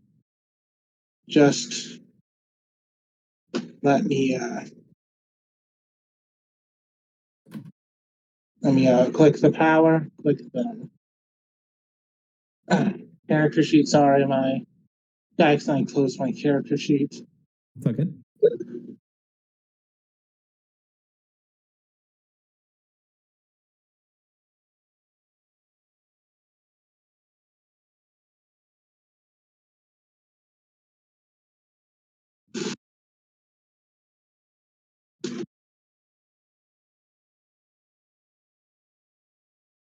Um, 21. sorry, religion 21. So throwing your energies into it, you can see your power, the divine energy, sink into the area where the ritual is, and you can feel it highlighting that blank, that void of energy. And every time you try to throw more things into it, it just gets sort of rebuffed off. Like there's really nothing to grab hold of. There's nothing for you to anchor to. And without that, you're not sure what you're supposed to do here. There's just pieces missing, and they feel more like puzzle pieces than they are like something that's written there, right? Something you would slot in there, like you'd physically push it onto the plaque. But you don't have any of those. Echo, what are you doing? I mean, I can sort of read it, right? Yeah, you can read it. Ooh, that's a good idea. I mean, try that. Like, my hypothesis is that there are just a bunch of names missing there, and we might just have to say our own names. So the interior of it talks about two places being the same, this being one place connected to another, bound 3 by 3. There's a bunch of repetition on here, but you don't see any names that are written on the interior of the circle. You're not sure what that chunk is that's missing, because it seems to be in the middle of a bunch of other things. So you'll be a phrase, and then there's that block that's missing, and then a phrase, and then the block that's missing. But it says a lot of things that you would expect to find on a magical portal. Like if you saw someone that was creating a teleport circle, you would expect it to kind of look like this. Not in this language, but there's still obvious pieces that are missing. Right. I mean, can we just copy the scroll on the chair? Sure, you're going to get the scroll? Yeah. And like compare it? Okay. So that's going to take a little bit of time. So Echo goes and grabs the scroll, brings it back. Margot, what are you doing? Oh. I have a cool idea. She's going to touch it, one of the blanks, and she is going to use some of her own, I guess not life because she's dead, but death, whatever she has in her with essence of death, to siphon some of herself into the wall. See if that magic she's able, and allegedly a check to go with it. Try to put some of her own necromantic shadowy self into that to see if that would break the boundary. All right. Do you want to give me a check that goes with it? Yeah, would an Arcana check work? Arcana, it makes the most sense. You could also do a heal check if you wanted to. A heal. I'll go with Arcana. Would the +2 to checks with specifically necromancy or shadowmancy apply, or no? Cool. Just making sure. So yeah, I'll go with Arcana. 15. It's not great. So pushing your energies into the wall, it does sink in, and you get the sensation that that's kind of what this is trying to do. It's trying to connect with some sort of life force. And when you feel your energy go through that voided area, you sense it trying to connect, and then it gets dispersed. It gets shunted off. But you have the right idea, but you're the wrong thing. So it's so we need some sort of life force, just not yours. Okay. We need somebody's energies, their life force. I would wager somebody more alive should tell the others. Everybody who's in the room take 12 cold damage. It is now the beginning of the round. Bastion. Can I close my suit to take less damage? Does the suit protect you from really cold temperatures? It's sort of a sealed power armor. Hold on, give me a second. I don't remember if it does. I don't think that version of it does. Bastion will try and do what Margot did and said that she needed like someone else with more life to do. Bastion will try and follow their example. Okay.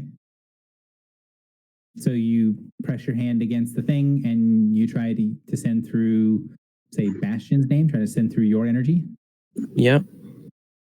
So you send in your energy kind of pushing against the the ring, give me a nature check or a heal check. Either would work.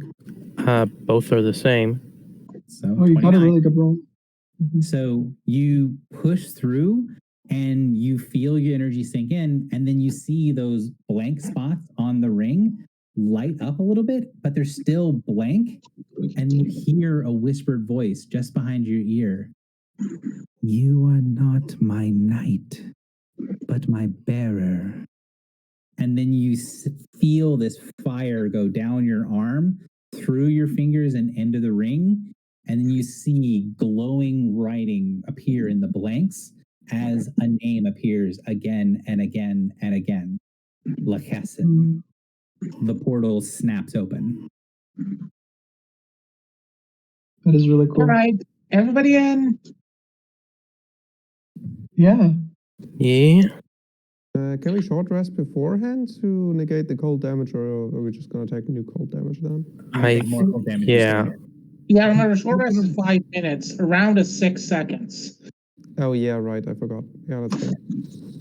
Yeah, 5 minutes in here will probably kill you because it gets stronger and stronger as it goes. Mhm. So Yeah, you guys just- pop back out into the room that you were in before, with the corpses of the parasites kind of all laid around. And yeah, you're back in the main part of the vaults. Is the plan to head back to Hercator? Yeah, Yep. just go there quickly, drop off the body, and then go to the portal. Yeah. So, is that I'm double checking to make sure if no one has any objections, we're going to go back to Hercator. That sounds good to me. Don't think Roslyn knows before, so like Roslyn's reservations on Bordeaux's entire thing with killing somebody to get the price kind of ended when he turned into a super monster and chunked to 3/4 of her HP in less than 10 seconds. So, Mhm. making it back to the kind of river of souls, Hercator is waiting near the edge. He steps out of the mists as you guys approach. He doesn't have mouths, so you can't really see if he's smiling, and his voice sounds exactly the same as it was when you saw him last time. Oh, so you have returned with the payment. Excellent. Indeed, I have. He gestures for you to come over next to him. Yeah, she would move over. Where is he on the map? Waters, if you would, please, good madam. She nods and would do just that. Yes, wonderful things, wonderful things. So many things going away from the red and into the black. Well, my good sirs and madams, I believe it is time you should depart. I sense one of you has something of great worth, but not something I'm interested in trading for. He looks towards Bastion. And I will have you know that this facility's defenses and means will no longer be of any threat to you. The ones controlled by your previous friend, of course, but they are dumb brutes. The more discerning guardians, they will also not bother you. It was a pleasure doing business with you. The pleasure was all mine. You're welcome. I don't think we'll meet again, but nice knowing you. Have a good day. Have a good life. Good eternity. Then she'll turn to follow the others as well. So he bows to you as you leave, and the last thing you see is that Hercator steps on, standing on top of the water. He puts one of those bony hands above the water and kind of makes a drawing motion up, and you see the corpse of Dalseth float to the surface, and you see his other hand start to make a strange series of symbols, and you see little things being carved into the corpse below him. Ooh. Can I tell what kind of magic that is? Out of It's curiosity. very clearly some sort of necromancy. Okay, cool. Can I roll to see what exactly is being done? Can I tell? That is gonna. I'll let you do the roll. Okay. I would say that it's gonna be a very difficult check. Okay. I get a bonus. It's a knowledge check, but I'll just go ahead and give you the roll because It is a very unlikely I'll manage. Yeah. That's a 30. 30, however, is high enough. So Okay. you can tell he is doing some sort of major divination. So Ooh. Mhm. you're not exactly sure what spell he's casting. It's going to take him probably, minutes or maybe an while. hour to cast. You're only Mhm. going to see the first few seconds before you leave. But Mhm. what he's doing is some sort of powerful divination using the corpse. Okay. So it's like my last sight ritual, but like 10 times stronger at minimum. 10 times stronger. Cool. Interesting. It Yeah. doesn't look like he's doing divination on the corpse. Oh, okay. Okay. Looks more like He's using the corpse as a way. That's very interesting. Okay. Cool. She's like, fuck, I wish I had the time to learn that with them. But yeah. This Two goes with the different rest. people in the party have, as either part of their deals with the broker or previously been established, a way to know where the portal is. So Bastion, you know where the portal is. You have that as part of your sort of innate knowledge of the facility. And Echo, you also have, through the explanation given you by the golems, you know where the portal room is well. You can just walk there now. And unless something stops you, you're pretty certain you can make it there and not have a really difficult time. Well, there's some Yeah. tempting fates. I mean, I would still like to check out the armory of this place, but we should probably go. Yeah. We need to bring some names back to the Prime. And we should be very wary of the adversary trying to ambush us. Mhm. So as you make your way through the facility, you can see more signs of combat and fighting, although everything looks like maybe returning to normal is not quite the right phrase, but there's less of the signs of things continuing to get worse here. And you do see, even in this area that was under that strange sort of obscuring veil, that there are golems down here. There are creatures at the facility moving through. And as you make your way to the top of the vaults, you see a group of 3 of those chain golems walk past you. And you can see from the way that they walk that there's some sort of anger within them. Like they're pissed and they're just sort of on patrol coming in. Like they were upset to not be allowed down here. And now that they're here, they're looking for something to destroy. Bypassing them and heading through the facility, going through the areas that you get to an area that looks a little bit more well kept than some of the other places. And as you continue to move through, you can see that there are fewer mechanical creatures and more elemental creatures. There are creatures of earth and water and that are moving through the hallways, elementals that look at you and then go back to what they're doing. Many of them look like archons, like warriors of the elements that do, when they see you, draw weapons or kind of hold themselves up a little bit stronger for a second. And then after they sort of recognize who you are, they kind of give you a nod and go back to what they're doing. Several of them, as you see walking along, you see this strange sort of alteration when they look at you. So where they look like a normal sort of earth elemental, when they look at you and they go to form up weapons, for a second, their body elongates. You see these strange horns rise above them. And it's almost like this ethereal vision of Hercator appears over top of them. And then they nod their head to you and go back to what they were doing. These elementals don't seem to bother you at all and seem to recognize you as part of the facility.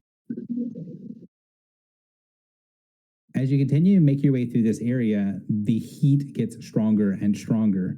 And as you go down into a different part of the facility, where the vaults was cold, where this area is very, very warm. There is a series of tunnels and doors and different places that go to different parts of the facility, but you know where the portal area is. And as you get to the room where the portal is, the arcane energy is being loosed by this boring tunnel from one world to the other becomes overwhelmingly difficult to ignore. As you enter into the room, you can see that there is a large platform with these strange pieces of mechanical engineering that are on top of them, rising up from a pool of lava far below. There are gears and mechanisms and pieces sticking out from the walls, grinding pieces connecting other areas. You can sense that this whole area can be shifted or changed, moved to different places and creating in different areas. You know that this whole facility can have where the portal is going change by the mechanisms and pieces that are around you. You can sense that the gears have been shifted to where you need to go, but you can see many of the gears gathered around are clicking, stuck in the same position, holding the portal open and holding your way home. Around you, there are a bunch of elementals, 3 floating flame skulls and 2 dragons that are prowling on the edge of the platforms, watching as you come close. But as you go through, they don't bother you. They leave you be. You are friends of Hercator, friends at the facility. You've completed your contract and earned your way home. The boar is shining ahead of you. You know as you step through, you will no longer be here, no longer be in the wilds, but be elsewhere. Is there anything you wish to do before you step through? I know Rosalind is practically shaking with excitement, imagining getting home. And she does know that her agreements were specifically granted to her because the other guys want her to get home. So as far as she's concerned, everybody is happy, at least when she is concerned for that. Yeah, Bastion doesn't need to do anything here either, so they will head through too. Is there a way to ensure the portal is going to stay open after we pass so we can come back? Sorry, I'm muted. You get the impression from the way that the gears are working as you walk through the room and you see them, that everything is being held in this one specific spot. And you're pretty certain as soon as you pass through, the gear will change and the portal will rotate. It'll go somewhere else, but probably not wherever it's depositing you. Yeah, but can I block that? You're not sure. You don't really know the mechanisms in this place, but you can try. I will try and then I'll run to the exit. If it means anything, I don't think that's a good idea. Very Yeah. Margot, make sure she's covered up before going through, just in case there's sun on the other side, so she doesn't insta fucking die. Just in case, she puts on like a hood and a scarf. Right, so Echo's gonna stay back and say, just a moment. Eat something. to Okay, do, I'll be we'll right see behind you on the other side. Yeah, Margot steps through. This is probably but I rolled engineering, I suppose. You will roll, but you're not going to know whether you succeed because you can't change the mechanism before you go. So that'll be a check for me. Right. And I've made it. So I'm going to keep going. And if you guys want to stop me, you can stop me. So Echo tries to change the mechanism, trying to maybe hold the door open if where you guys are going is not where you want to be. And then you notice that some of the creatures, the elementals, they are ignoring you to a certain extent, but once you start tinkering with the mechanisms, they start to approach you, and you get the impression that you probably should get out of here if it's just you tinkering with the mechanism and four or five powerful elementals looking at you like you shouldn't be touching things, especially since you're not the person here that's immune to fire.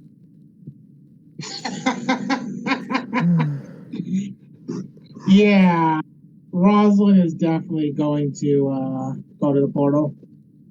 Well, Echo Margot and leaves, I guess. Yeah, hint is given.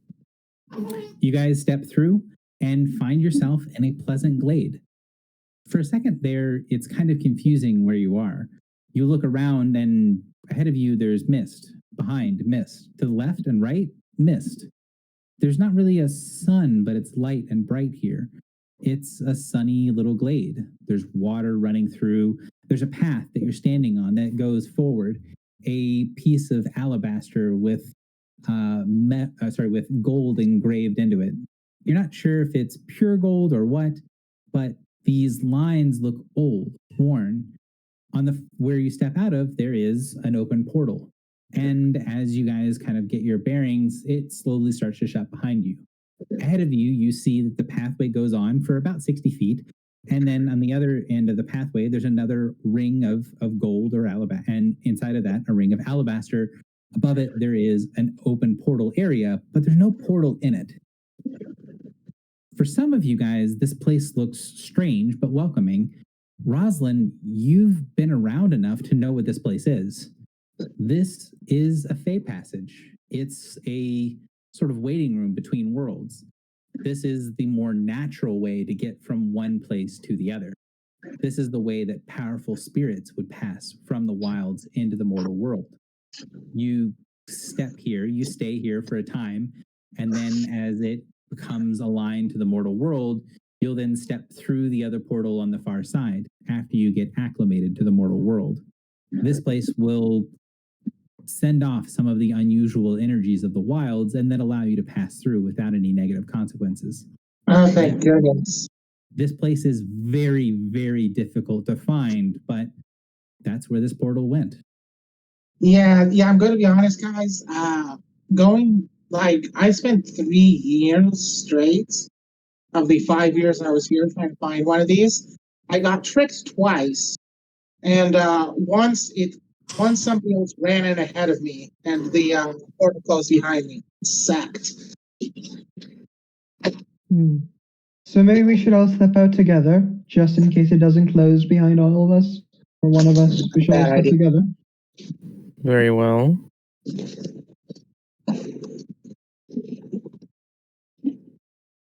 So you guys get here, the portal slowly fades away behind you. It doesn't close like a normal portal.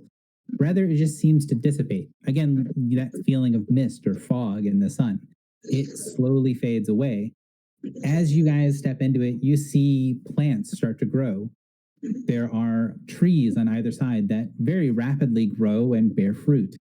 The areas around the waterway that goes underneath the bridge of the pathway swells up slightly, and you see small little clay cups appear at the base. You know this place is designed to be welcoming. This is a place for travelers. That's what it's designed to do. And while you might spend a little bit of time here, it should be a pleasant place to relax. You can take an extended rest here. Out of game, this is where your characters will take the time to level 9. Nice. I figured there'd be at least one more encounter. All right. I was saving my action points. Oh well. Exciting. I mean, we I already still know what have power it's going to be. 40 It's gonna be minutes fun. left. Is that enough, or should we cut off the session here? We're going to cut out the session here, but I did have one last little thing that I wanted to do. So you did say long rest, right? Yes, long rest. So long rest, you guys will level up to level 9 for the final session, or for the kind of final encounter or final session. The next encounter, well, the next session shouldn't be the entire 4 hours either. We're going to be ending about 30 minutes early today as well. But as you guys take your extended rest, as you relax here in the glade, Rosalind continues to tell stories about things that she remembers from, hey, I tried to find this place before. These are things that I did in the wilds. But then pieces start to fall apart. Rosalind, as she's talking, can't remember the names of certain things, and it doesn't matter very much. But then there was this time that, well, And then quite remember. it was like they were twins, or were they just siblings? Or just two? Who? Rosalind, you feel like something is missing. Like you're fading. Your memory of before is becoming much clearer. You remember being a child very well. You remember all the times up to your coming of age. You remember the struggle from your older sister. You remember everything very clearly as if it just happened. But everything that's happened to you over the past few years, it's fading away further and further, faster and faster. You hear the broker's voice. You leave your time here in the wilds in the past. You feel it's being taken from you. It's been left behind, and the bargain is complete.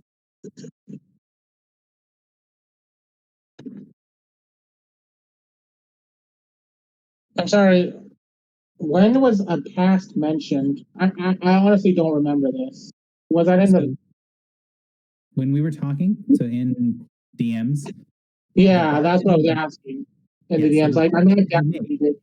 it's been a while. Yeah, that's fine. So that's the deal. You leave your time in the wilds in your path, and in return, I will grant you the ability to see your way to your future with your family. Oh, oh my gosh! Yeah, she did not get that. She was. That's cute, clever. That's really cool. So she suddenly. So I'm gonna look around and say, "Huh?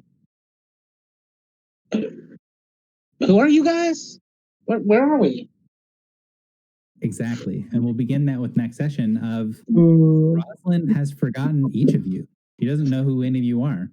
That time, her past, her time in the wilds, it's gone now. It's been taken from her. Ooh. It's part of her bargain. So At least her That's memory really of it. cool. next session will be the last session. And I kind of want to do, well, actually, we could do this. I kind of want to do the opening for the last session at the last session rather than doing what I would normally do is kind of like give the description of what's happening and leave it as a cliffhanger because I don't know if it's going to be like 2 weeks or 3 weeks. If there's going to be a Yeah. bigger break, I want to do it at the beginning of next session. Yeah. That's good.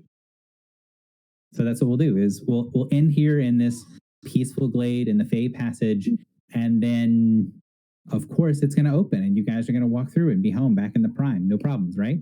Mhm. Totally. All right. So Oh, And this we is get a level up exciting. too. yes, so Yeah. level up to level 9, and I will see you guys next time for the conclusion.